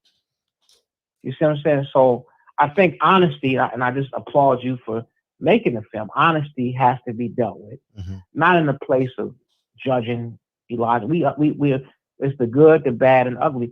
We have to analyze these things and look at the mistakes that we made, so we don't make the same mistakes again. So I take my hat off for you, making the film, and if you're speaking the truth, then the truth should be, this is one of the things they came at Malcolm about. And Malcolm did not just go out and just say, I'm going to talk about the domestic life of Elijah Muhammad. They began to attack him first. Here's a man that spoke, and there were literally a few hundred believers in the Nation of Islam when Malcolm came in the early 50s. When Malcolm left in 65, he built 42 mosques in different cities. Muhammad the Muhammad Speaks newspaper. He gave the Muhammad Speaks newspaper to Elijah Muhammad as a birthday gift, as a gift. I'm sorry, I didn't say birthday. It was in his basement. It was created in his basement. Yeah, exactly. And then here, the house, you take him to the white man and try to take even the house from him. They didn't give him even no time and say, well, brother, let's deal with this in a way we can, we can work this out. They try to take the house from him, because it was a religious dictatorship. You know what I'm saying? Religious dictatorship. If you didn't go along with that, then they were absolutely going to deal with you. They didn't, when they killed their brother Ronald X, so did no FOI retaliate against them white people. You see what I'm saying? White people invaded their mosques, killed Muslims, beat up Muslims, and there was no repercussions when it came to white people. But Malcolm just simply spoke out because they kept attacking him. He kept trying. When he first left the nation, he said, listen, I'm still a Muslim, and much of what I am, or all of what I am, is because of Elijah Muhammad, and I think I can help him outside the nation rather than inside the nation. Mm-hmm. He wouldn't take his calls. He wouldn't, he wouldn't talk to him. Now that shows this is a man you had a good relationship with. Why can't you call him and talk to the brother? Why can't y'all work this out? And then and see that religious stuff has conditions. I love you as long as you follow me. Mm. You see what I'm saying? And I have still, as a vice lord, I have people that they want blood. I said, you still my brother because you black. I'm not mad at you because you think you want to go another direction. So I want to really get I want to take a look at the film myself. I seen just the previews, and I think you're a very sharp, intelligent brother. And I saw your interview with Wesley, and of course they apologize for the mistakes of the Nation of Islam. They worse than white people, because at least the white man, the Mormons, all of them can say, hey, we made mistakes in the past, and this is what we're trying to go forward. That's what they have to admit, they made mistakes, and you can move forward. Yeah. So I know I said a lot, brother. But no, it's fine. And shout out your channel so we know where to go. Yeah, it's Sankori African Society, and we have African Village meetings every Sunday. And we really believe that black people are not going to get a fair shake here in America. We don't whine, we done pooted and farted, beg white folks to do right by us. It's time for us to build an independent nation. And I believe separation really is the only true solution. That's what Brother Malcolm taught. And it's not religion. It's we got all kind of religion, Christians, Muslims. We just race for as long as you black. We trying to work together. So every Sunday at 2 p.m. Central Time, Chicago time. And my name is Chief Kamara, Chief Dedicated Kamara. Yes, sir. I appreciate you. To get that. No, the film is waiting on you, man. The film is waiting. I'm excited to hear your reply. Okay. I'm excited to hear your reply. Okay. My email is on there, so when you get it, you'll get an email from me, and you'll be solid. Okay. Mm-hmm. All right. Well, that's cool. I'm gonna check it out, man. And did you fight? You fought professional? No. Okay. No. Yeah, I traveled with one of the world champions, Anthony Ice Ivory, and I was blessed at 17 years old to travel all overseas with him. How many years were you in the nation, by the way? I came in the nation in 1989. I was in the ministry class, and I left, in 1987. I just couldn't, the money situation. At that time, I saw Farrakhan. At 89, he had two Mercedes Benz. He had a Rolls Royce, Mother Khadija, which is his wife. Mm-hmm. She had a Lexus. He had a Range Rover. And they gave us one of those begging cans and said, we need to get the minister a limousine. And that just didn't sit well. I said, man, I'm I'm taking a bus. So what I was like, he got all these cars, there's no training. You buy all your suits from the white man. Why can't you put black men in tailoring school so we can make our own suits? So, and Farrakhan, this is why Elijah Muhammad told him, he said, I want you out of show business. He has a mentality that he wants to be in the line. He's David Ruffin, and his version of Nation of Islam is a temptation. His ministers can't even they can't call themselves ministers. They're student ministers. As long as he got brilliant people that never get to shine, because all they could talk about all day long how wonderful Farrakhan is. Farrakhan is some divine individual and all this other stuff. If he's divine, then then we wouldn't have so much damn violence in Chicago. It's getting worse, and they have no impact on the streets whatsoever. Every now and then he'll go out for a photo shoot, ride around in his Hummer with 100 bodyguards and walk up and down the street, shake hands, and think he's doing something. We need programs. Black people need to be psychologically debriefed. We need resources. You know what I'm saying? Dr. King said, you integrated the toilets and lunch counters. That didn't cost you nothing. But Black people need financial resources, jobs, business opportunities. We don't need nobody saying stop the violence. And I am a vice lord. I'm a national spokesman for the vice lord, working with young so-called street organizations. I don't say gang. We're working with these young brothers inside the prison system. When the brother, you know, so that's all I say. He took a lot of advantage because can't nobody question him because he say he talked to God or he's God's man. You can't question him and say, why you not doing this? Why you not doing it? Even embracing this white man, Father Flagan, embracing him, and he said the white man the devil. Everybody's the devil except Father Flagan. The Scientology. There's so much madness, and because he's spoiled, and ain't nobody put him in his proper place and told him he's wrong. And that's the same thing with Elijah Muhammad. He got, you know, you couldn't criticize him because he could do no wrong. You know, and I think we just have to really put together an African council. That's what we're going to go into as well. Put an African council together. People like yourself, Fred, should be part of it, so we can look at people like Polite. Shouldn't have got that far. Brother Polite shouldn't have got that. He shouldn't have got that far. Yeah. That's amazing how he made it through the whole community like that, you know. Right. Sad. Because there's no if we had a council, like say, people like yourself can say, let's look at these people to make sure they're not doing the wrong thing. If they're doing, we're going to condemn them. So we need that. So we need that's why I want you to try to help us put this African council together to oversee Black organizations and make sure our people are not getting taken advantage of. To make sure they're not getting taken advantage of. We need that, brother. We definitely do. So you're brilliant, man. I'm really I'm proud of you, man, for thank you. having the courage. Yeah, you've been getting death threats? Oh, all the time. Yeah, it's par for course now. You know what I mean? Honestly, wow. Like it's every day. It's every day. So I just take it for what it is and wear a hoodie every day. So I tell you, don't take that lightly. To be aware is to be alive, you know. Yeah. Oh, for sure. Because you got people that are zealots and they can't take criticism, so you have to be very careful and don't take your because we can't afford to lose a brother like you. Thank you. We really can't. Thank you. And that's another reason why we need a council. We need a Black military. Let people know we're not going to take y'all bullying people because someone disagrees. If something happens to a brother, then it's going to be consequences, repercussions behind it.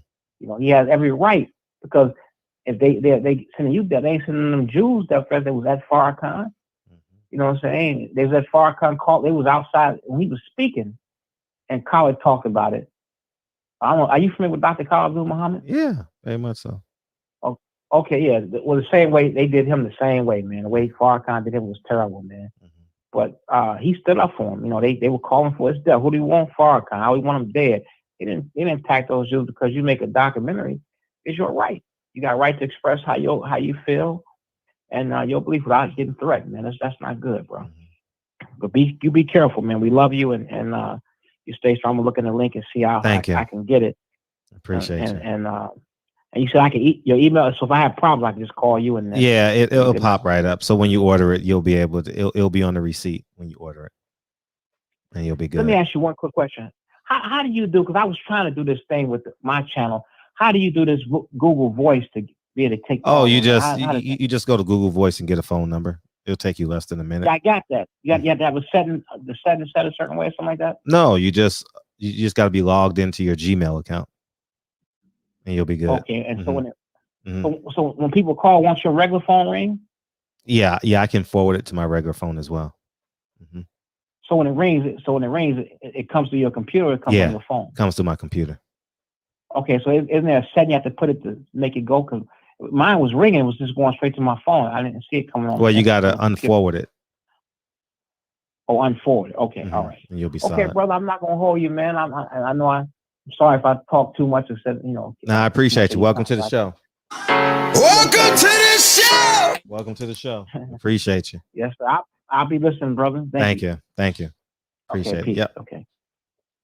Marky Dan, if Valdez win, I hope all of, how do you say his name? I don't know. You're gonna have to help me out with that name. Kaios. Boy, jump in the ring. I hope they do. I would love to see that on TV. I would love to see. We need our nightly DB update. I saw him on Instagram, so I think he's fine. He was in the gym yesterday, so I think he's fine. I do. I saw him. I saw his story on Instagram, so I think he's solid. You know, he probably can't come in. You know, I'm so polar opposite of him as it pertains to what he genuinely believes in. So it may be some of that too. So, but we'll figure it out. No big deal. So yeah, look like he's good. Yeah. So, and I'm cool with it.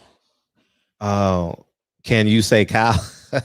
Kyle, I can't say that name, dog. Oh man, but at the end of the day, man, I just think we should stick to what we believe in. And that's the most important thing. Stick to what you believe in, man. Don't allow no one to change your moral compass. Don't put nothing in between you and God. No pastor, no imam, no mosque leader, no minister, no priest. Asking them for information because they've been studying it for 30 years and you've been studying it for 2. That's important as well. I see nothing wrong with that. But we've been so duped, man. Oh man, God, we've been so duped. The priest is just the priest is just an information bearer. You know, he's not God. You don't need his permission to be approved by God. And that's what I've noticed in the Nation of Islam. Like, your approval must come through Minister Farrakhan. You know, your approval. I don't get it. I don't understand it. I don't get it at all. You know, I genuinely don't. I just don't. I just really, really don't. You know, I just think that we're each of our lives are independent. And if God is all knowing, then he knows how to communicate with you. But I will never give a man, I will never, for real, it will never be based upon what I financially give. You know, I used to go to the mosque once a year, maybe twice a year, you know, just because I felt like I wanted to like be around black men, you know. And if you follow this channel, I always bit my tongue when as it pertained to like the Nation of Islam and Louis Farrakhan, because I understand their presence, whether it's placebo or whether it's real. It's totally on you. So I just bit my tongue. But COVID and well, you know, the quarantine, it made me, the further and further away we got from that Deontay Wilder Tyson Fury date in February, the more and more I become back in love with myself, you know, because I was a robot, you know. I get back Sunday morning, I leave Wednesday night to catch a red eye, land there Thursday. You know, I leave Sunday. That was my life. Y'all know that was my life for like 7-8 years, right? And at least twice a month. And so now I got back to what I genuinely believe in. And when you got time to put an action to what you believe in, you know, it's inspiring for me, you know, and I know I did something right. you know how you say, I think I did something right? I 100% know I did something right. I 100% know I did the right thing. No doubt about it. I know I did. And it's the film is amazing. And I'm going to stand on it, firm on it. I won't buckle or bend, you know, and that's what it is. So the subject at hand, the show done went a whole different way. We're supposed to be on we're supposed to be on all the bad stuff in boxing, but it is what it is. If you guys want to beam in, you're more than welcome to beam in. And there we go. Surprised we ain't getting no calls tonight. You know.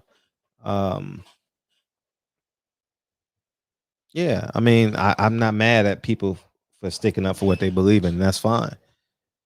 You know. And it is what it is.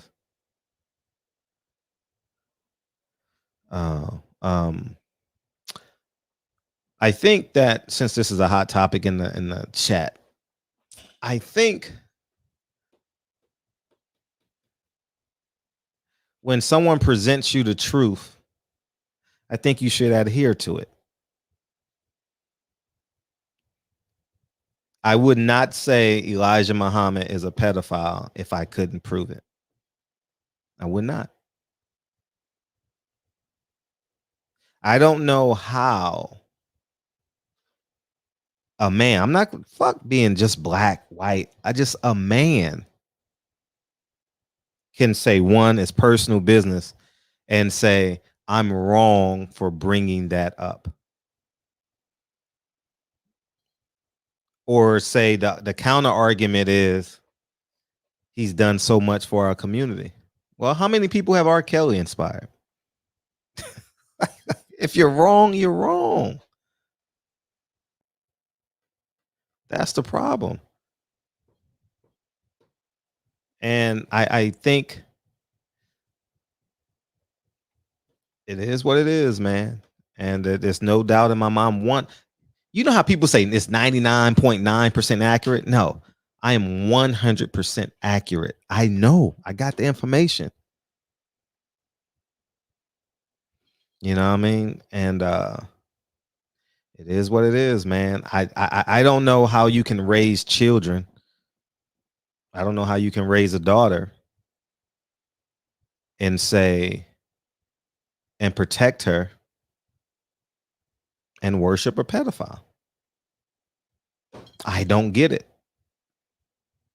I 100% don't grasp that understanding at all. It doesn't make sense to me. So it is what it is, man. And that's the problem we have in our community, because we say protect black men, protect black women, but you don't really mean it. You can't mean it. If you say, Fred, I don't believe you, prove it, and I prove it to you, and you say I'm lying. Come on, man. You can't make this shit up, man. So that's where we're at with it, man. And that parallels to you know why people said I love Bob Arum, because it made them it fit their narrative. It fit their narrative because they didn't want to hold Al Heyman accountable. You know, it definitely fit their narrative. But then when Fred comes on and give Bob Arum the same energy he gives Al Heyman, y'all like, hold up, this is weird. Hold up.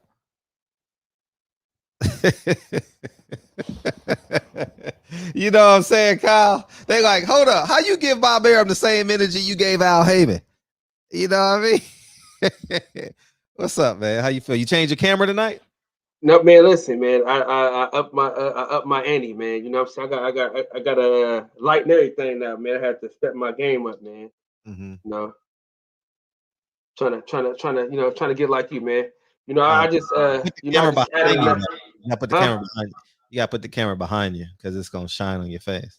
Okay. Like so, like this I mean, way. you got to put the light. Yeah, the light goes behind you somewhere. Oh, okay. Okay. Yeah. I'm new to this. I ain't true to this. You know what I'm Well, saying? you'll be there. What's up? Man, you know, another one, the other one, same superheated. What's going on, Big Fred? Hey, what's Hey, up? listen, you see, I added an extra case too, man. So listen, I was gonna get rid of my WBC belt, right?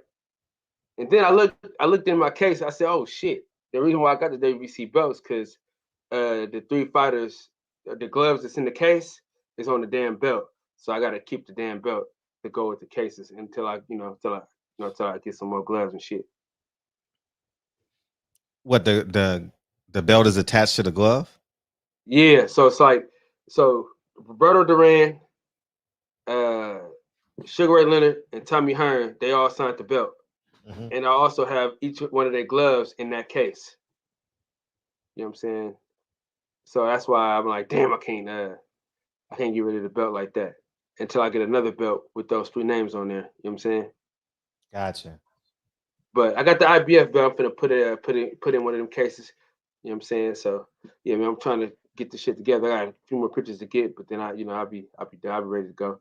Added a few chairs. You know what I'm saying? Added a few chairs in a section. So trying to up the game up, man. Trying to step the game up, man. That's all. You get better and better. Get better and better. That's the goal. Get better and better. Wherever you see your weaknesses are. So listen, we got a new show. Me and DJ. Every other Tuesday, we got a show about cards, boxing, and everything else. So pull up to the show, man. Every other Tuesday around 7:30 Central Time. So that'll be 6:30 California time and 9:30 Eastern Standard Time. Okay. Yeah. Change your camera to at least 720 though. Man, I gotta figure that out, man. I just got figure that out because it's probably on like 360 or something like that. Yeah, this is a new shout out to Ricky Williams, man. He donated this laptop to me, so I'm still trying to figure it out. Oh, that's dope. Oh, you on a laptop right now? Yeah. Oh, you got to get you a camera. Like what kind? What you use? Logitech. I'm gonna Google that shit. Yeah, it'll be at your house by Tuesday. Just order it. It's like $100. Yeah, man. Mm-hmm. Yeah, man. I just bought my wife an air fryer and a new comforter, so that's gonna have to wait till Tuesday. Congratulations, good work. Yeah, man. I'll be blurred for a couple days. Yeah, it's damn near your phone better than the laptop sometimes. Oh yeah, the camera. Yeah. Mm-hmm. But all the extra shit you can do with the laptop, man, you know what I'm saying? It's kind of hard to even just. Yeah, like the sharing and all that. Yeah. Yeah. Like sharing of information and all that. Yeah. Yeah, it makes the show a whole lot better, man. When you can do everything from the laptop. You could put up all type of videos and shit. You know what I'm saying? Like right now, if I wanted to, you know what I'm saying? Like tomorrow, I'm probably gonna do it. If you come on the show tomorrow, play that whole movie. Wait, what whole movie? Your movie. No, don't play it. They gotta buy it.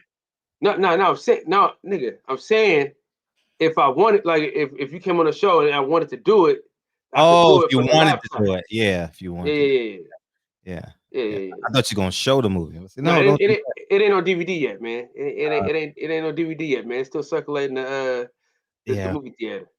Yeah, next year sometime, maybe. Yeah, man. Still circulating the movie theater. You know what I'm saying? Mm-hmm.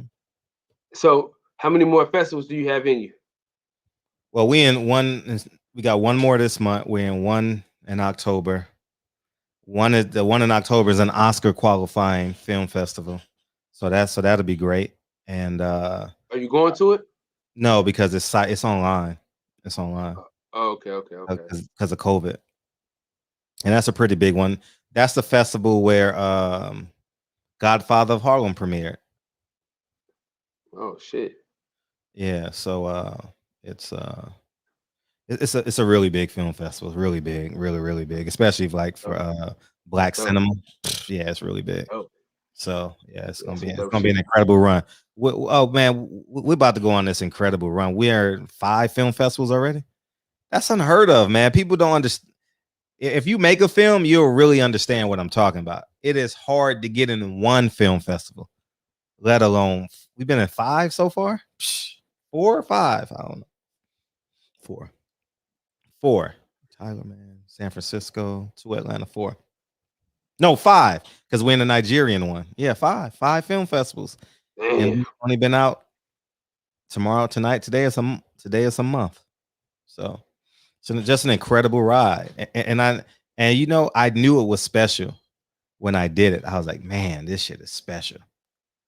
And especially when you've been working on something. You guys have seen me work on it. You guys didn't know I was going out of town on Fridays and Saturdays because I didn't want to know because just because I didn't want to be interrupted, so if they knew I was coming and I had to pay and do all that type of thing, so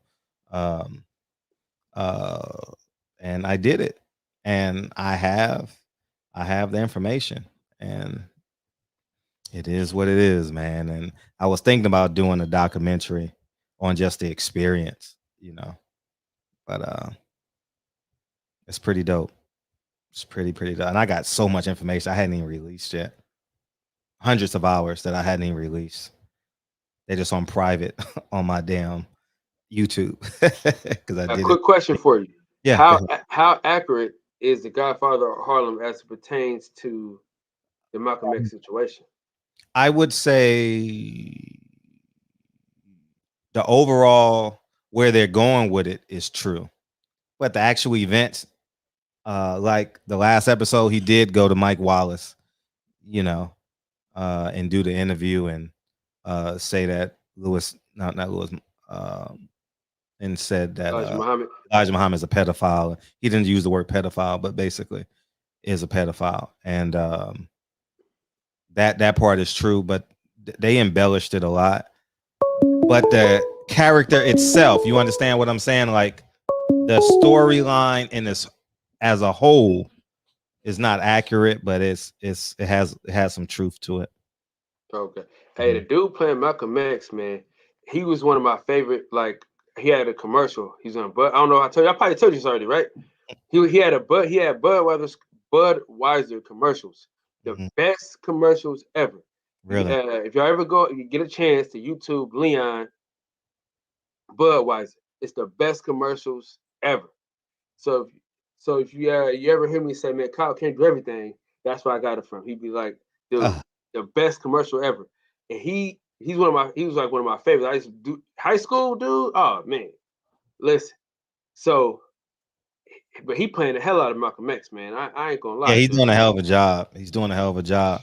Man, if I could find someone that can look like Malcolm, I got so many damn projects in my head. Shit, man, you better go find him. Shit. Nah, I can't afford him, but I not right now. He's hot as fish grease, but man, if I could find someone I'd be looking too. That's how I found Elijah Muhammad for the film. I was like, I know I'm gonna find an old man that looks like Elijah Muhammad. That's how I found him on the street. Yeah, man. You just make sure when you need a nigga to cry out of nowhere, man. Go ahead and you know who to find, man. Right. I got you. I heard you talking about the WBC, how you think everybody should just give up the belt. That's hard though, Fred. It's hard, man, because the money is attached to them belts, man, for the most part.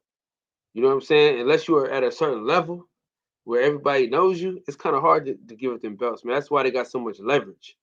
You know what I'm saying? They got so much leverage, man. Unless one of these promotional companies, which they're not gonna do it because they in bed with these people, it's hard, man. It's hard to do it, man.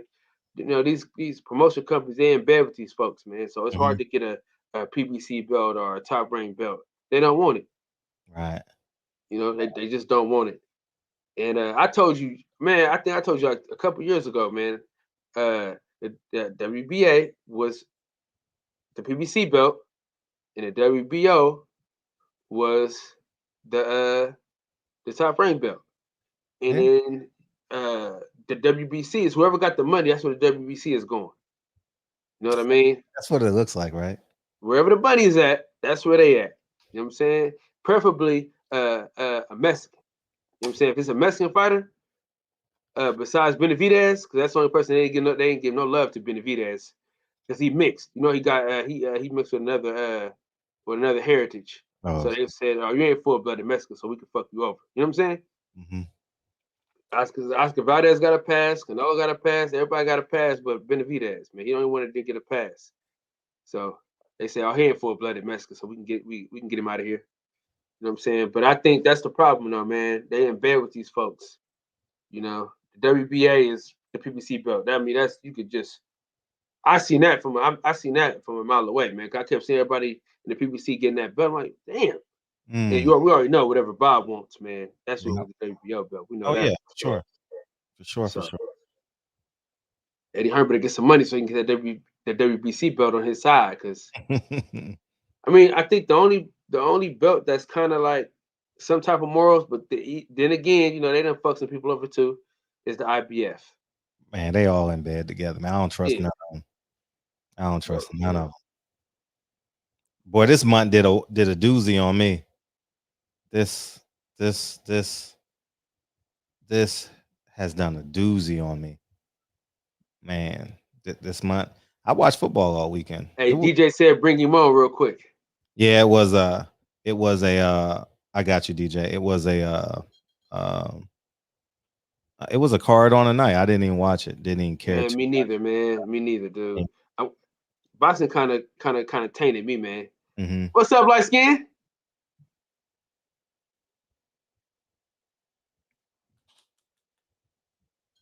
You on mute, cuz.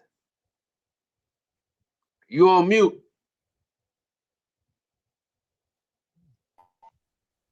Can you hear me? Yeah. What's up, big homie? Fred, what's going on, man? What's up, man? You all right? Oh yeah, man, fantastic. Just on the clock, man. I told you like all month, man, don't worry about boxing. Don't worry about it, man. Don't worry about boxing. Did you see what happened this weekend? Did you see these games, Fred? Football's gonna take care of all that. It is. I'm straight with watching football. When I say I'm straight, I'm straight. Like, man, I got my pick. I ain't gonna lie to y'all. Fred, don't worry about a thing, man. They ain't gonna be able to get no dates. Look at these games, Fred. Ain't nobody gonna watch these fights. Right. And then the UFC put no great cards. MMA's put no great cards, man. So, you know, don't worry about boxing. The sports world is gonna take care of boxing. Don't worry about boxing. I'm not worried about boxing. Man, they can be as corrupt as they've always been. Guess what? They're gonna have to cram all their fights within a 4-month period. Because 5-month period. As soon as August and September roll around, guess what? They can't get no dates. Who's gonna pay for a Canelo fight when you got that UFC card with Kamaru Usman and Kobe Covington rematching each other? Who gonna pay $100 to watch Canelo when you can watch this? Right. Facts. Huh? Who gonna pay for that when you can watch out? Even though they lost this weekend, they went out west and got absolutely boat raced. Who gonna pay for that when you can watch Alabama LSU? Right. Don't worry about boxing, Fred. Sports gonna take care of boxing. Kyle, man, how you feeling? What's up, High Yellow? You already know how I do. What's up with you, man? Hey, hold on. Did your chunky ass fill out that fantasy football thing? Hell no. Hell no, man. I got to watching that damn. Man, I got to watching that damn Florida State game, man. That sorry ass kicker, bro. I know, right? I'm glad I ain't put money on that. But shout out to Georgia though. They made me a nice little piece of change Saturday. I sure appreciate them for that. Man. Yeah, man, they made me a nice little piece of change. I appreciate Georgia. Too bad they gonna come to Atlanta in December and get their ass tore out the frame. Roll Tide. Hey, what's the date on that? What's the date on that? What's the date on the SEC championship? It's early December. It's always like the first week of December. Man, hey, we might have to pull up. Because you know Bama. Kyle, you're not ready for that. You know we gonna be there. It's not even called. It's not even the SEC championship anymore. Just like the college football playoff, they're not the SEC championship or the college football playoff. They are called the Alabama Invitational. You know who's gonna be everybody else. You're welcome to come and take this ass whooping, but Alabama gonna be there. Roll Tide. Yeah, Alabama. Hey man, look, we lost 8 starters on offense, right? Pretty much all of them got drafted. And we come back and put 40 on Miami. Easy work. Hey. You have to put that train away, cuz. This is easy work, man. Huh? Hey, they put that goddamn train away quick too. Put it away quick. See, I'm used to turning off games at halftime and going to do other shit. Man, I just hope Georgia look good, man. I hope they there in Atlanta. I hope they don't fuck around. We go to Florida in a couple weeks. I'm saying we like I actually played for them, but all this Alabama memorabilia and merchandise I got there, I can't say we. That's how I feel about Duke. Who, the 49ers? 49ers, Duke. Shit, man, I got both of them tatted. Go Canes. I'm sorry you feel that way. I'm so sorry you feel that. Who's that? E1K? Yeah. I'm sorry you feel that way. How you like that ass kicking yesterday? Beat the brakes and rolls off y'all goddamn man. I'm gonna get you in a minute. Hey, beat the ass like a Cherokee drum, man. Anyway. But Fred, man, you okay, man? You seem a little sad, man. I hear the movie's doing well. Oh, I'm not sad at all. No, I'm actually in a good mood because I was really happy. I was excited to have this conversation. You know how you itching to start the show? I was excited to start the show. Now, I think now the fans can just focus on really come to grips that boxing is doing us. You know, we got we got the two major players. Got the two major players that betrayed us. The two major players in boxing have betrayed us in the last 30 days. Now, what's your excuse now? You gonna sit there and say it's his fault? You gonna sit there and say it's his fault, or you gonna be like, nah, they doing this? That's what I thought. Yeah. But this is boxing, man. This is the sport we hate to love sometimes. Right. But definitely. This is definitely the sport we hate to love, man. But it's all right though, man, because once they see that they're not on as high of a pedestal as they think they are, because we all know that college football and NFL and NBA is king in this country. And for the next 4 or 5, 6 months, they can't get any dates on a Saturday. They're gonna try to pack all these. They're gonna try to pack all these fights in within a short time frame. Try to get all the money. I've been said David Benavidez and Canelo should be fighting Cinco de Mayo. I like that. Drew tight and slick, man. Yeah, that was New York ass dude, man. That was slick as shit. And that Valdez, that was slick as shit. I'm gonna start using that. I'm gonna take that shit to Twitter later on. Valdez, I like that. So we need to start get some t-shirts made. Get an LLC behind that shit. Valdez. It's not slander. It's not slander. You pop positive, sir. Right.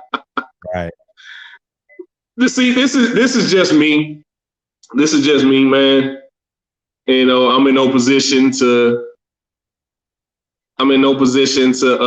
make these calls. But if I'm any other promoter or anybody outside, I'm not scheduling. Like Oscar Valdez would be in the code somewhere. That belt would be a really cool paperweight. Canelo's belts, if he beats Caleb Plant, his belts will be a really cool paperweights. I'm not fighting you. They let you cheat.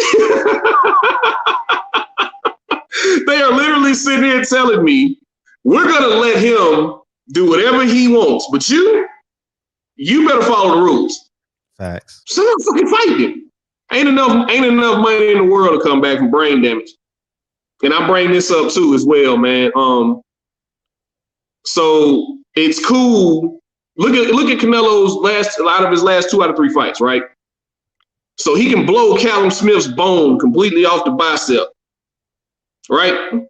Completely shatter Billy Joe Saunders' eye socket. And we gonna let him stay on the shit? Burchell will never be the same.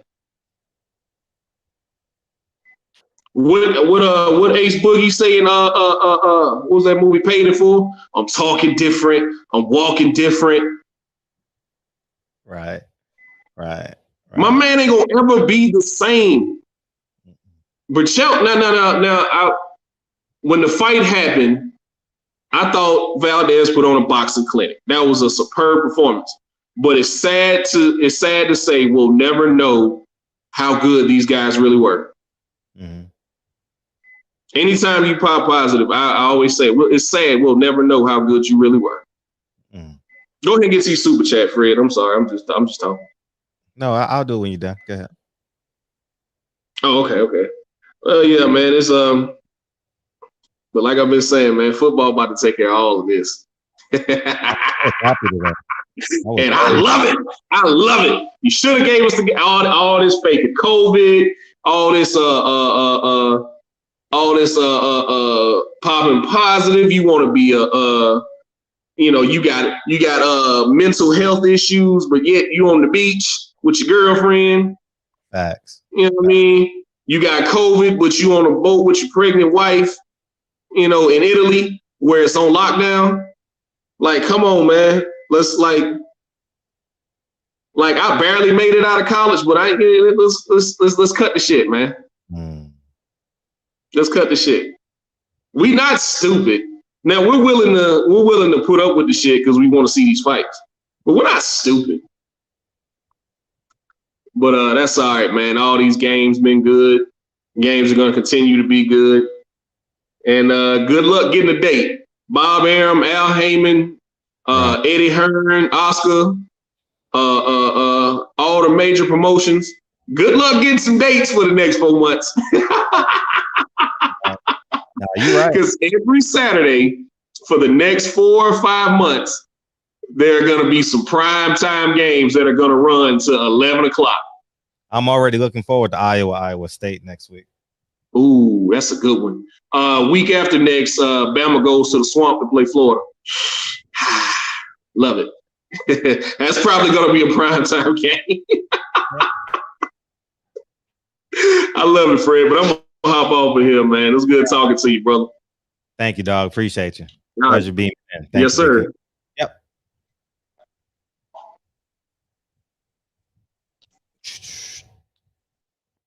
Champion Heart, what's up, big homie? David Jimenez, I got you right now. Let me get the super chat. Hey, Fred, I'm just tuning in. What you think will happen when Shakur beats Jamel and he calls out Valdez? Do you think taking Shakur beats Valdez, they will give him real credit for beating him? Listen, if I'm Shakur, I don't even call out Valdez. I'm like, man, forget that. I ain't taking no chances with him. You know what I mean? If I'm Shakur, I'm like, who's the other champion at 130? I'll fight him. You leave Valdez on the island. You know what I mean? You leave Valdez on a major island.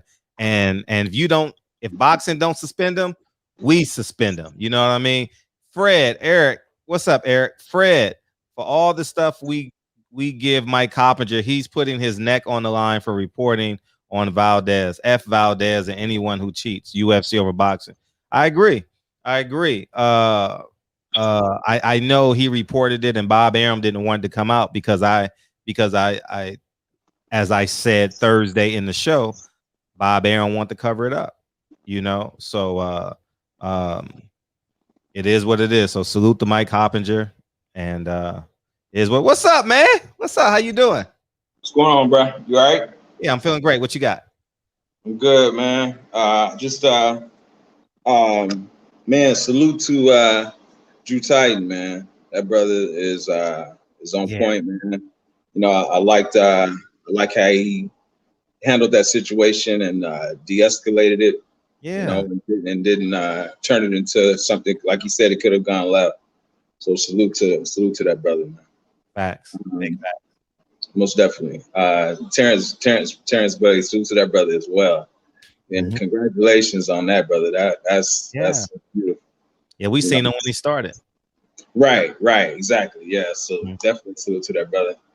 Man, I like what the brother said that called in, and he was speaking on speaking of Elijah Muhammad, but he was also speaking of polite, you know, and he was saying that, you know, there needs to be some type of committee where, you know, we can vet these dudes. You know, that dude polite should not have, like you said, should not have been able to go through the community like he did.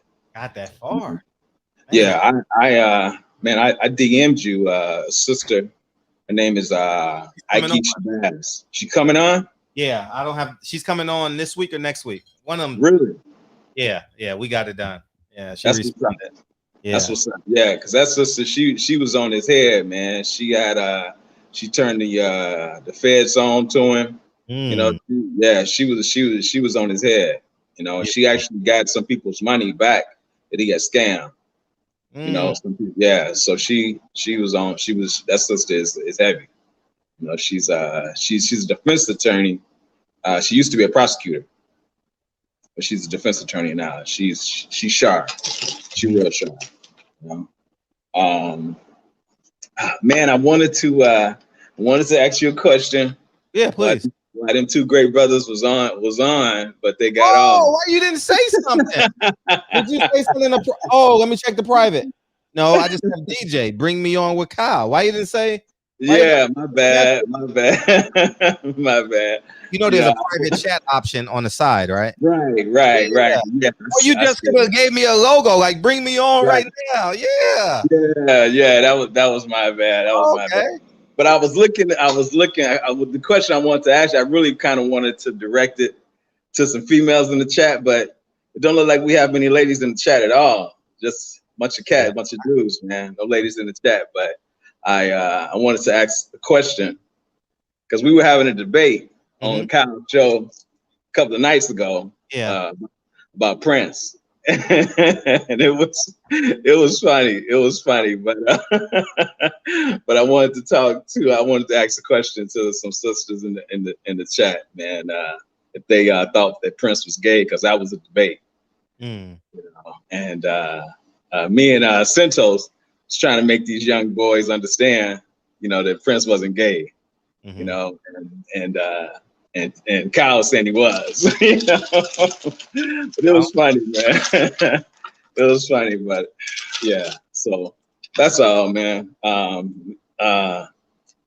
What else? It was something else I wanted to talk to you about. Damn, I can't remember now. But yeah, man, I just wanted to speak on that real quick, man. Yeah. You know, that was I really, you know, appreciate that brother Drew Titan, man. Yeah, he's a good brother. Good brother. Yeah, for sure. Most definitely. You know, what were the chances, you know, of an encounter like that, man? That's rare. That's That's mad rare, but that speaks to the point of how they operate. Right. You know, I mean, that's the energy in which they operate. You don't get to that point if your leader don't allow it.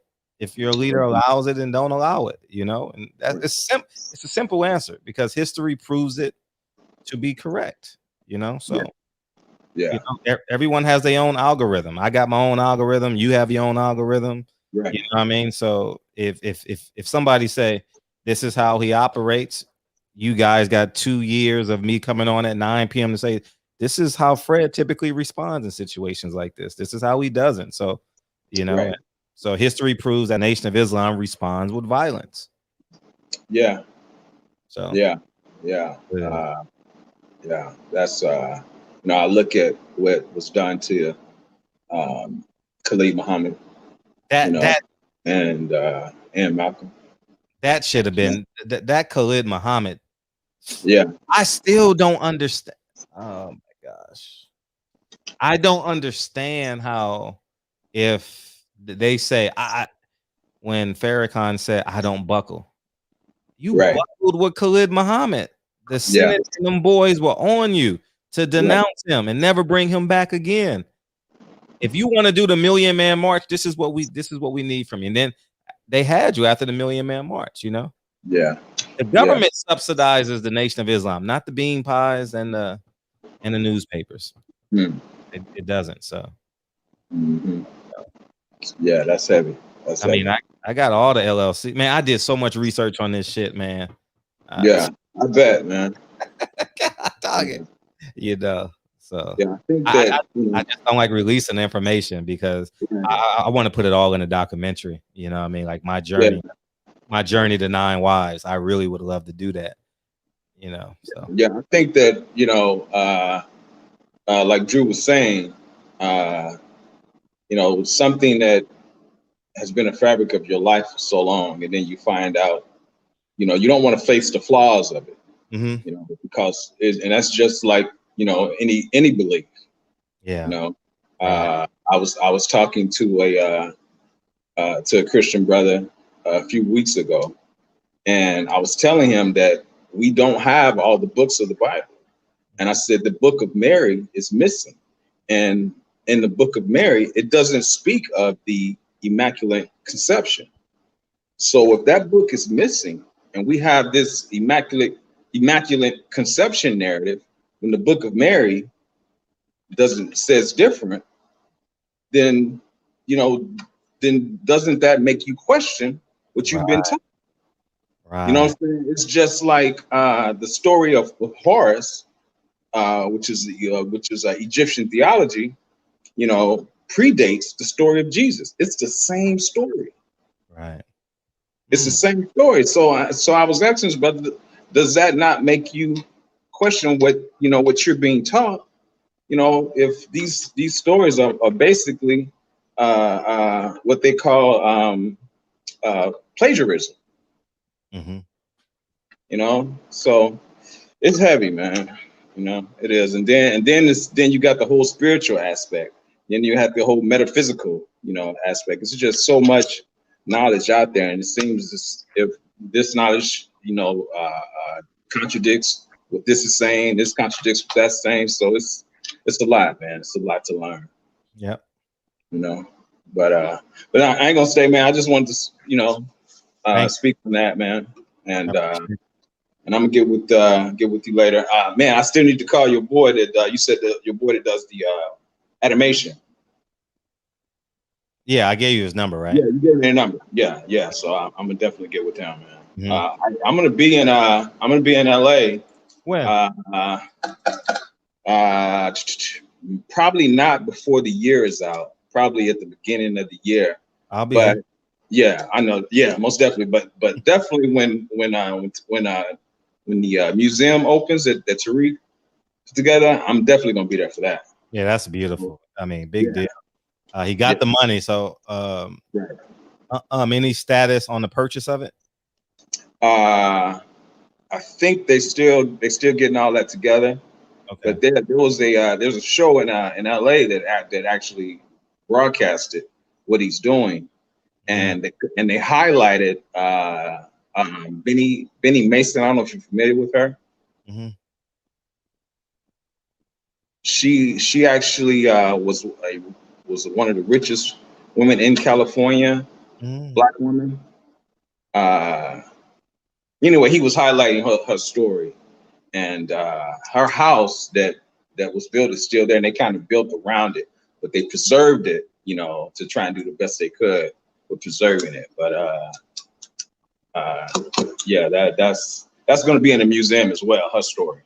Wow. As well. Yeah. I'm looking forward. I'm definitely looking forward to that museum. Yeah, without a doubt, man. It's beautiful, and he got the money, man. I just pray, man, that all goes well with that money. You know, what I mean? Jay Morrison took $10 million from us. You know what I mean? Yeah, I know, man. You know, Jay Morrison almost got me, man. I'm telling you, if he would have responded to my emails. Yeah, because I just wanted more information. You know, I would have gave him 500 on the strength. Yeah, you know? Yeah, I did my research, man, and I was like, I'm gonna hold up, you know, and I held up, and sure enough, man. Yeah, that's a shame, you know. And like the brother said, that, that came on the show, we already expect and know, the type of shit that, that they're going to do to us. But when our own, do the bullshit they do, that's what's foul. Yeah. And this is why you have to hold them accountable. And people, they look at this situation here with Polite, but you have to understand who his mentor is. His mentor was what's the cat? Dr. York. Yeah, exactly. You know what I'm saying? You know what he went down for and the type of shit. 200 kids, man. 200 kids. Over 200 kids. Yeah. And how do they get this? Man, it's just beside me. And this was his mentor, So see, I wasn't attached to it like that, so I don't. But I mean, if you put him with him, I'm like, I wouldn't trust him, Right. Yeah, it's deep. Man, I'm excited, to see the sister come on. I'm glad you reached out to her. We got it done. And I forget what date she's coming on, but okay. What's the word with what's his name? Shannon Briggs. I haven't reached out to him yet. I haven't reached out to him. Okay. What about Cyborg? Who? Cyborg. She hasn't responded back. But I have. But I'm just. I know how to get a hold of her though. Okay. Cool. I can get a hold of her through Wilder, Team Wilder. Right. Okay. All right. Okay. Cool. You know who I want to get on and listen to, man? Honestly, Malik Scott. I want to listen. I want to get him on. Oh man. Yeah. Rain on him, don't he? Yeah. Wow. I would definitely like to chop it up with that brother, man. Man, I be stalking his Instagram stories. Yeah, man, I'm so excited to see, the improvement with Wilder, man, because he's looking damn good, man. And it looks as if he has gone to the way I put it is the Francis Ngannou drawing board. The first time Francis Ngannou lost to Steve, what's his name? Shit, I can't pronounce his last name, but he lost, and then he lost, and he went back. He went back to the drawing board, man. And when he came back and did that rematch, it was a total different than Francis Ngannou, man. I mean, all his flaws he improved on, and he was a totally different fighter. And this is what I'm looking forward to seeing with Wilder. To improve on all of those flawed fundamentals, and then still have that power too. Right. You know what I'm saying?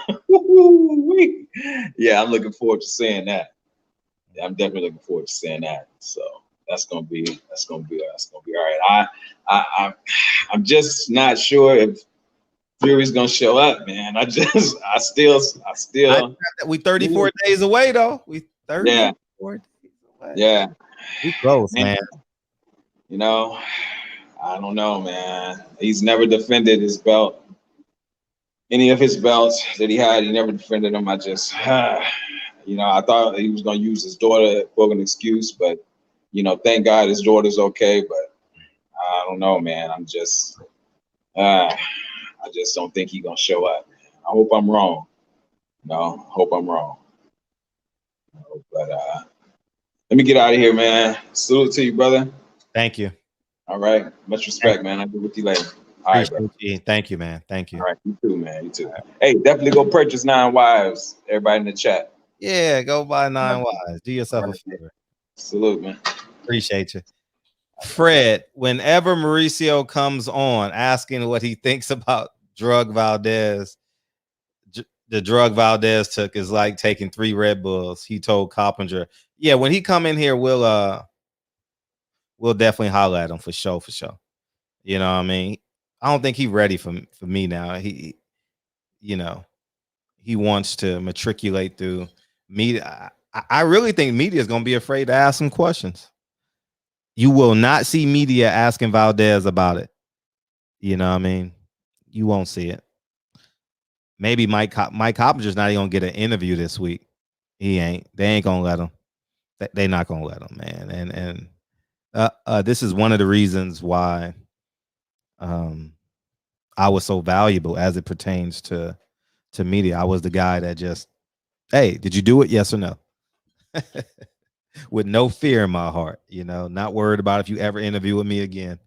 And but it is what it is. Stipe was his name. Thank you. Yeah, Malik Scott is just, I be stalking his Instagram stories, though. I ain't gonna even lie. You know who I like on Instagram? Birdo was inspiring to me. Malik Scott. And those are the people, stories I go to. I'll be like, Miko Chick. That's his name, Miko Chick. Yeah. I enjoy these stories. Malik Scott be training his son, and he's just different. You know what I mean? And I like people being individuals. Everyone want to wear the same clothes, want to look in uniform, but you know what I mean? He's that girl in the red coat, and what's that movie? That Jewish film starts with this, not Shank Shack. What is it called? What's that movie with the red coat? I never finished it, but the whole film was in black and white. But the girl in the red coat, what was it? Schindler's List. Schindler's List. Yeah, thank you. Yeah, Malik Scott is that girl in the red coat. He sticks out like a sore thumb. And it's beautiful. Be yourself, man. Be yourself. All right, the phone lines are back open. And I'll definitely, matter of fact, Eric, you'll be able to ask him. How beautiful is that? You will be able to ask him. What's up, Miss T? How you doing? What's going on? Hey. How you feel? How you feel? I'm good. First, my mom wanted me to ask you, have you heard of a singer named Raheem? Devon? Yeah. Devon? Love him. Uh-huh. So I don't know this guy, but I guess you was talking about somebody of the singers or something early on. Uh-huh. She asked me, do you know about him? Yes. Out of Baltimore. Oh, okay. But I was trying to call in when Champion Heart was on. Oh. No, Prince is not gay. Don't break her heart. Prince is not gay. Is that the debate they had? Yeah, they had it on Kyle's. Yeah. Kyle a little bit young. He don't know nothing about that. When Prince be singing high, her should be like, what? And then he hit that low register. He be like, So,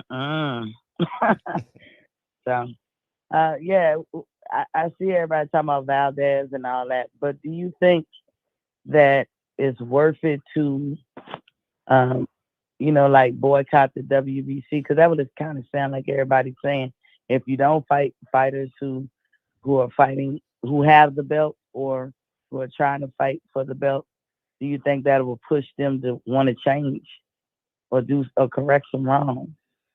Say it again. I'm sorry, I didn't understand. So with the WBC belt, right? Some of you guys have said that they shouldn't fight nobody for the WBC or nobody with the WBC. Like freeze those fighters out. Do you think that could work? Yeah. Oh, of course it could work if they unified and did it together, for sure. Yeah, but that's definitely not gonna happen. They just gonna tweet about it and say it's wrong, and then they're gonna carry that WBC belt to the ring and get that check after they win or lose.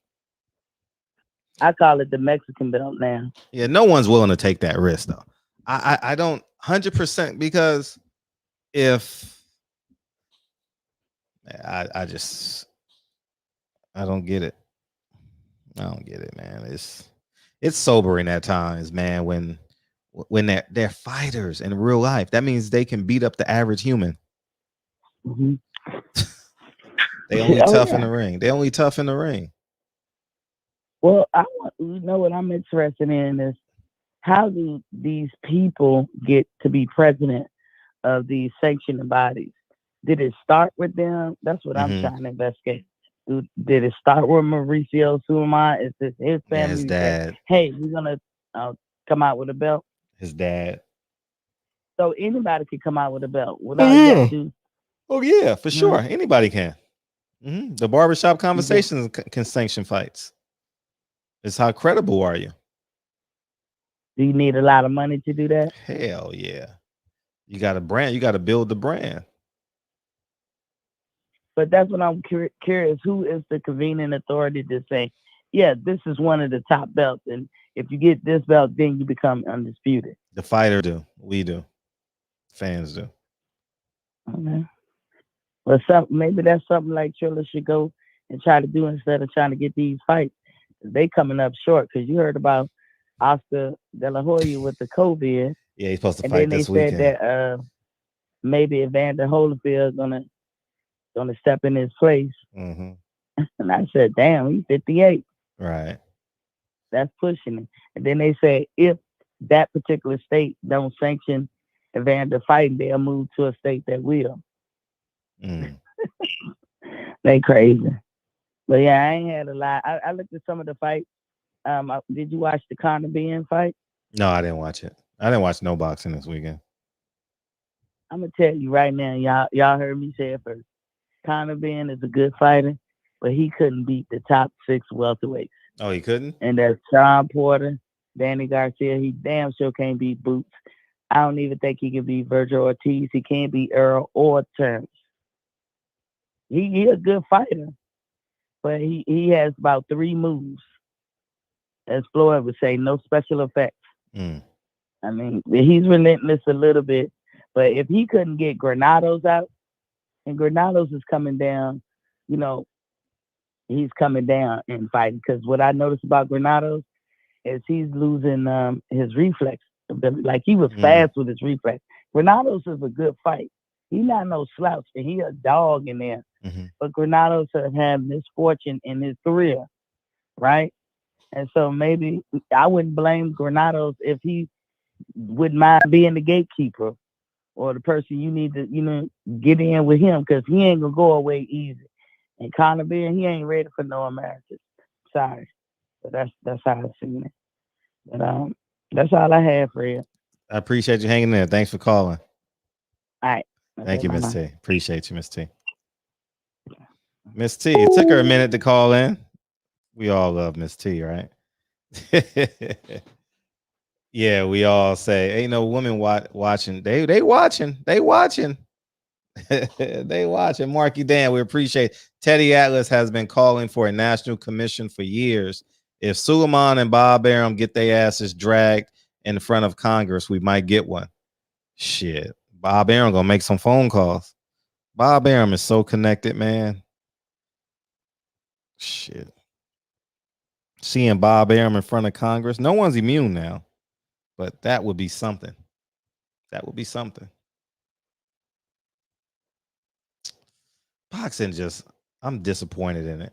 I wouldn't even say disappointed, like no expectations. If they can have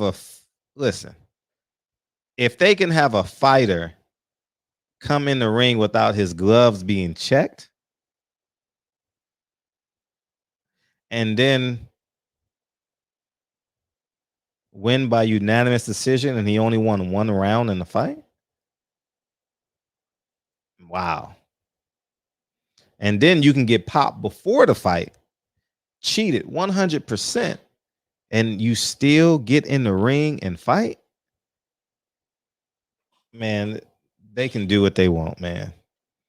And it's just a matter, is it worth my time at this point? But I'm all locked in on football, man. College football got me this year. I ain't gonna even lie to y'all. College, I am locked in on college football. I will. So that's where I'm at with that, man. Yeah. I think I used the wrong. I used the wrong word in terms of being disappointed. You know what I mean? For sure. Definitely. It's all a hoax. As Knowledge would say, it's theater. I remember he said it is, man. It's theater. I was listening to Roy Jones speak on Drew. Make sure you guys go watch that interview with Drew Titan. This year they got 18 playoffs. Oh, So that means it's gonna be 3 weeks. Oh man, 4 weeks. They're gonna take a week off for the championship. I forgot your super chat, dog. No, I didn't mean to do that. Do you think the government oversight was? Nah, it's too late for that. It's too late for this one. If Al Heyman complains, if Al Heyman flexes his power, something can happen. You know, but that uncovers a lot. And then Bob Arum gonna say, "What about the WBA? What about you and the WBA?" You know what I mean? It's it's kind of like Bumpy Johnson and the Italians, right? Everybody hands are dirty. But it's there's no 18. Oh, it's not. Oh, okay. But that would be amazing. But it's 4, right? Man, what we gonna do, man? I got football, and then the NBA season is coming. Shit. I got a PS5 too. Shit. I can be as busy as I want to be. You know what I mean? Because once basketball comes, that's every night. So, but football does it, man. I'm back. I'm back. You know what I mean? It's a 12 team. No, it ain't no damn 12 team playoffs.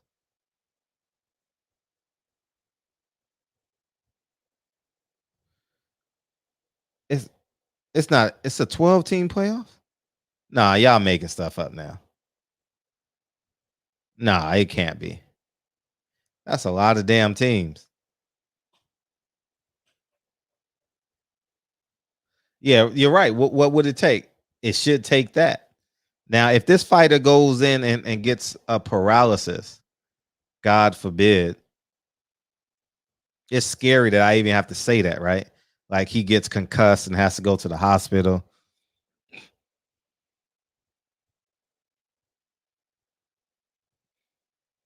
If something like that happens, they're gonna shut boxing down. Oh, they're gonna go in on boxing. You know, I don't think that'll happen though.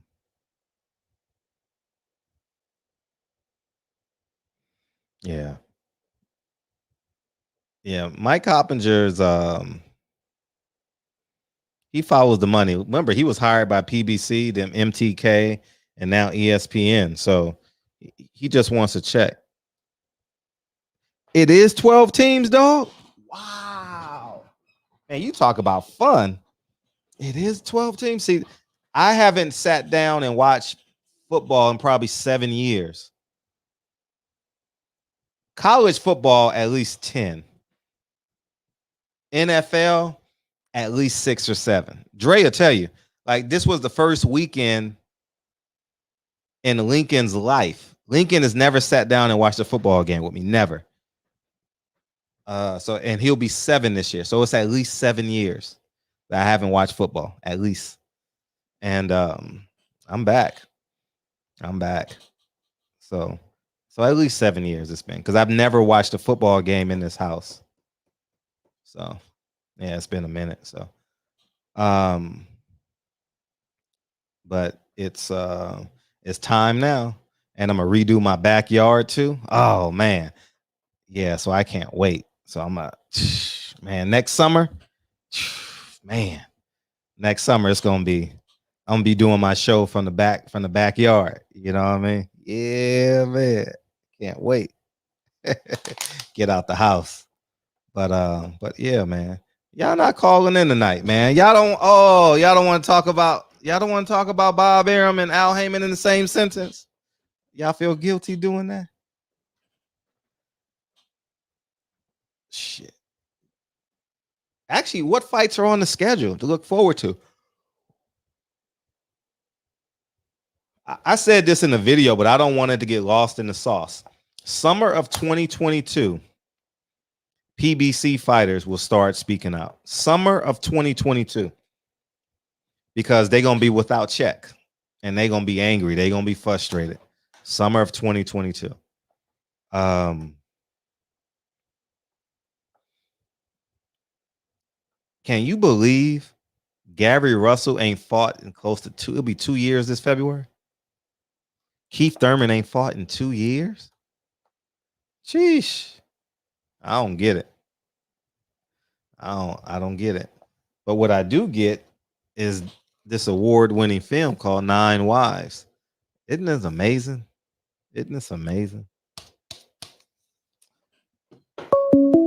Y'all seen that from Ground Zero, man. Ground Zero. I literally created that in the barbershop. What's up, 786? What's going on, Fred? It's Eric. What's up, man? Turn me down in the background. Yeah. What made you think that? Let me reword this. With Mike Coppinger, why do you think he reported on it? Because I mean, he wants to be first. But no one was gonna report on it. It's like everybody. It's like you said, no one's gonna ask people questions. It's like people. It's like kind of like to go along, get along, gang. Like everybody's not gonna say anything to stay in the loop. It's just like he works for ESPN, and it was like so weird that he like reported on it. He's like so like bold on it too. I get it. No, you making great points, and salute to him for doing that. And I hope that he continues it. I really do. This will be a tough week for him because Bob Arum done made a few phone calls. Like, what is he doing? We wasn't supposed to report on that. This is what he signed by ESPN or directly or not top ranked. Like he just no ESPN. ESPN general reporter. He's an ESPN reporter. Yeah, so he didn't give a fuck. He just said fuck this guy. He just said screw this guy. It's funny. I like it. No, and I'm guessing you saw the state of boxing because you did a thing on Andre Ward. I mean, that's crazy that even Tim Bradley was like, I mean, I get why he's upset because he's like a fighter. But like, do you really think they're gonna press him in the fighter meeting, or do you even think they're gonna even have him since they're like so like upset about it? I think that they're gonna have to have the fighter meetings because they got to do production, and I'm very interested to see what becomes of that. I'm very interested to see if they show up for work. See, no one wants to. Yeah, like if it's bad for boxing, take a stand. Andre Ward shouldn't call the fight. Timothy Bradley shouldn't call the fight. They should take a week off. But they're not. They're going to call the fight because they want that check and they obligated to be there. So. You're right about that. But I mean, I do want to, you don't think they would, like, I don't think Andre Ward's going to press him on anything. But I think Timothy Bradley would press him on something. Well, Timothy Bradley is going to be animated this week. When is that? Starting on Wednesday because the fight is Friday. So I'll be looking out for Timothy Bradley and his responses because he's going to be on site. So they have the press conference, weigh-in, media workout, weigh-in. So he'll start Wednesday. So it's going to be a short week for us. So I'll be looking forward to that. What, the fight's on Friday? The fight's the 10th. I don't even know when the fight is. The fight is the 10th. Because 9/11 is Saturday. Yeah, so if it's on TV, I'll watch it. That's all I got to talk about, Fred. Thank you. I appreciate it. Night, bro. Thank you. Thanks for calling in. Anytime, bro. All the time. Yeah, I can care less about that fight. However, I am very interested. I am. I can't lie. I won't be watching it on ESPN. I'm gonna stream it because I don't want them getting my credit. I'm very interested in how they build up this fight. I can't lie. I'm very interested. I really want to see the language and the aggression that they use. Oh man. So. But Blood Brothers comes out Thursday, September 9th at midnight. I can't wait for that. It comes out September 9th, which is Wednesday night. So after the show, I will be watching Blood Brothers. That's the relationship between Muhammad Ali and Malcolm X. As it pertains to that, I got mixed emotions upon that because I believe Muhammad Ali betrayed Malcolm X. And his brother might share that story. I don't know if his brother will, but his brother might share that story about Muhammad Ali having oh man, having the worst regrets ever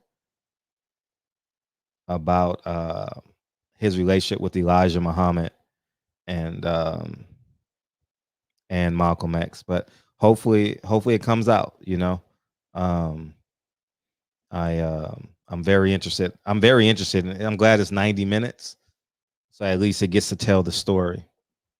So I'm excited about that. I'll be watching that Wednesday. And yeah, Stevie Fulton and Figueroa. I'm excited about that. But yeah, it's I guess boxing is decent. I know Wilder October 9th. I'm excited for that. That'll be a good birthday present for Wilder because I know his birthday's in October, sometime in October. So that'll be good. We got the purse bid on the 14th. That's next week, right? Next week on what day is the 7th? Tuesday is the 7th. So next Tuesday. I don't watch UFC, but I watch it this year intently for the first time. Yeah, DB and DJ got me interested in that, and Champion Heart, they got me interested. So I will be watching November 6th. I will be watching that, but I'm gonna start getting into the other cards too. I'm just put it on and just roam around the house. Those free fights on ESPN, I'm gonna put them on my TV and just let them play out because I don't know the names. So I guess I'll get better at that. Oh, Usyk and AJ, yeah, that's in a couple of weeks. That's gonna be an interesting fight. I'm interested because Usyk can literally win that fight. I don't think he will, but in theory, he can win that fight. But I don't think he will, though. I really, really don't. You know what I mean? But I'll get to it. That's it, y'all. That's it. I did all the talking. Well, I didn't do all the talking tonight, but usually the phones are hot, man.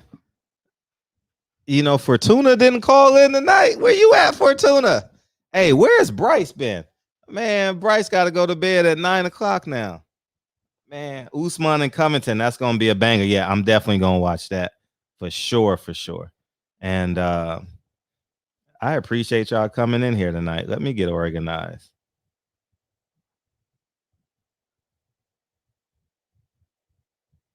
And but yeah, that Andre Ward, I was thinking about doing a show on that. Andre Ward and Deontay Wilder. I was very interested in that.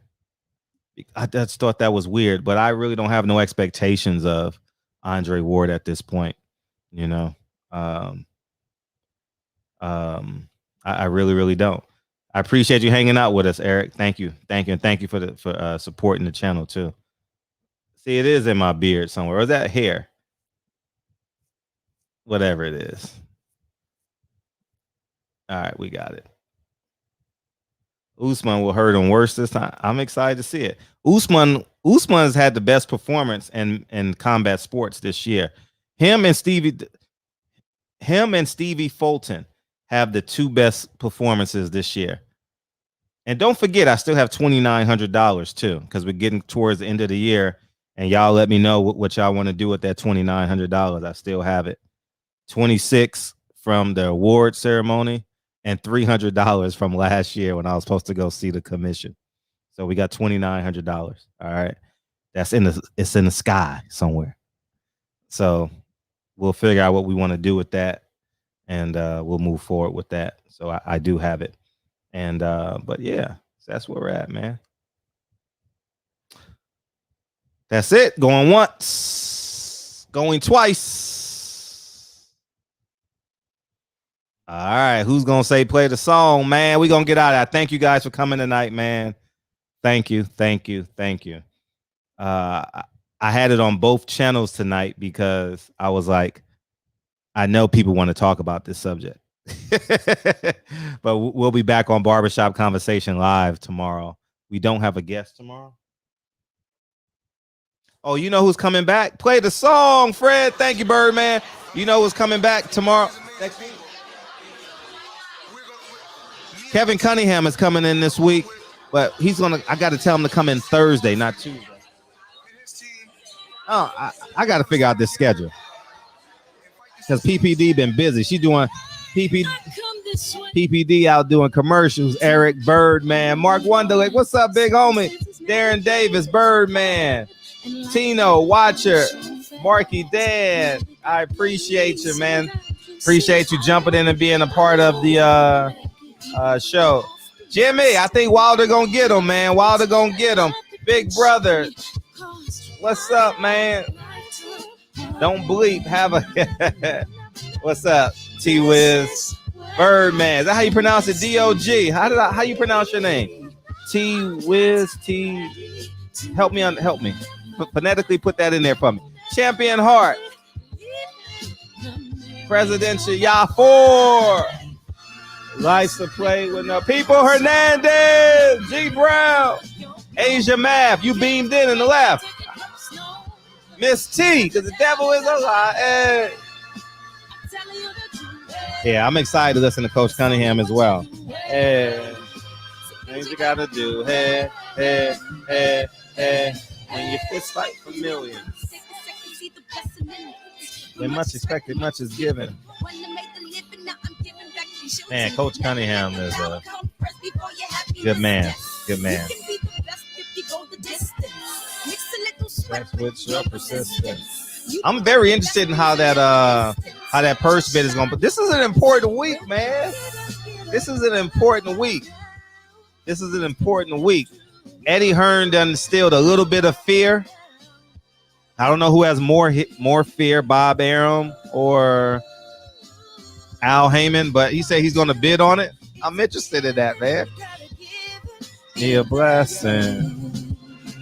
This is my personal statement. And why shouldn't he bid $5 million on the fight? He should put up $5 million. You know what I mean? But if this goes the purse bid, we get to see if Al Heyman, is he the money man? You know? Did he? We already know Bob Arum is pretty cheap. But we'll see.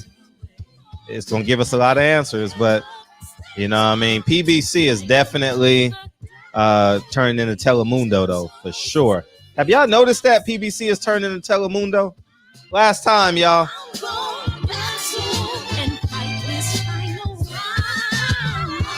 Life's a play with no rehearsal. Can't come for your bro.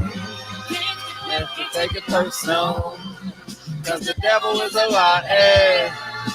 I'm telling you the truth. Hey. It's all in what you do, hey. Some things you gotta do, hey. I love y'all, man. Mayana. Love y'all. Click the link. 9 Wives. Why not? Ooh. Love y'all, man. Mayana. Thank you, Pete Hernandez.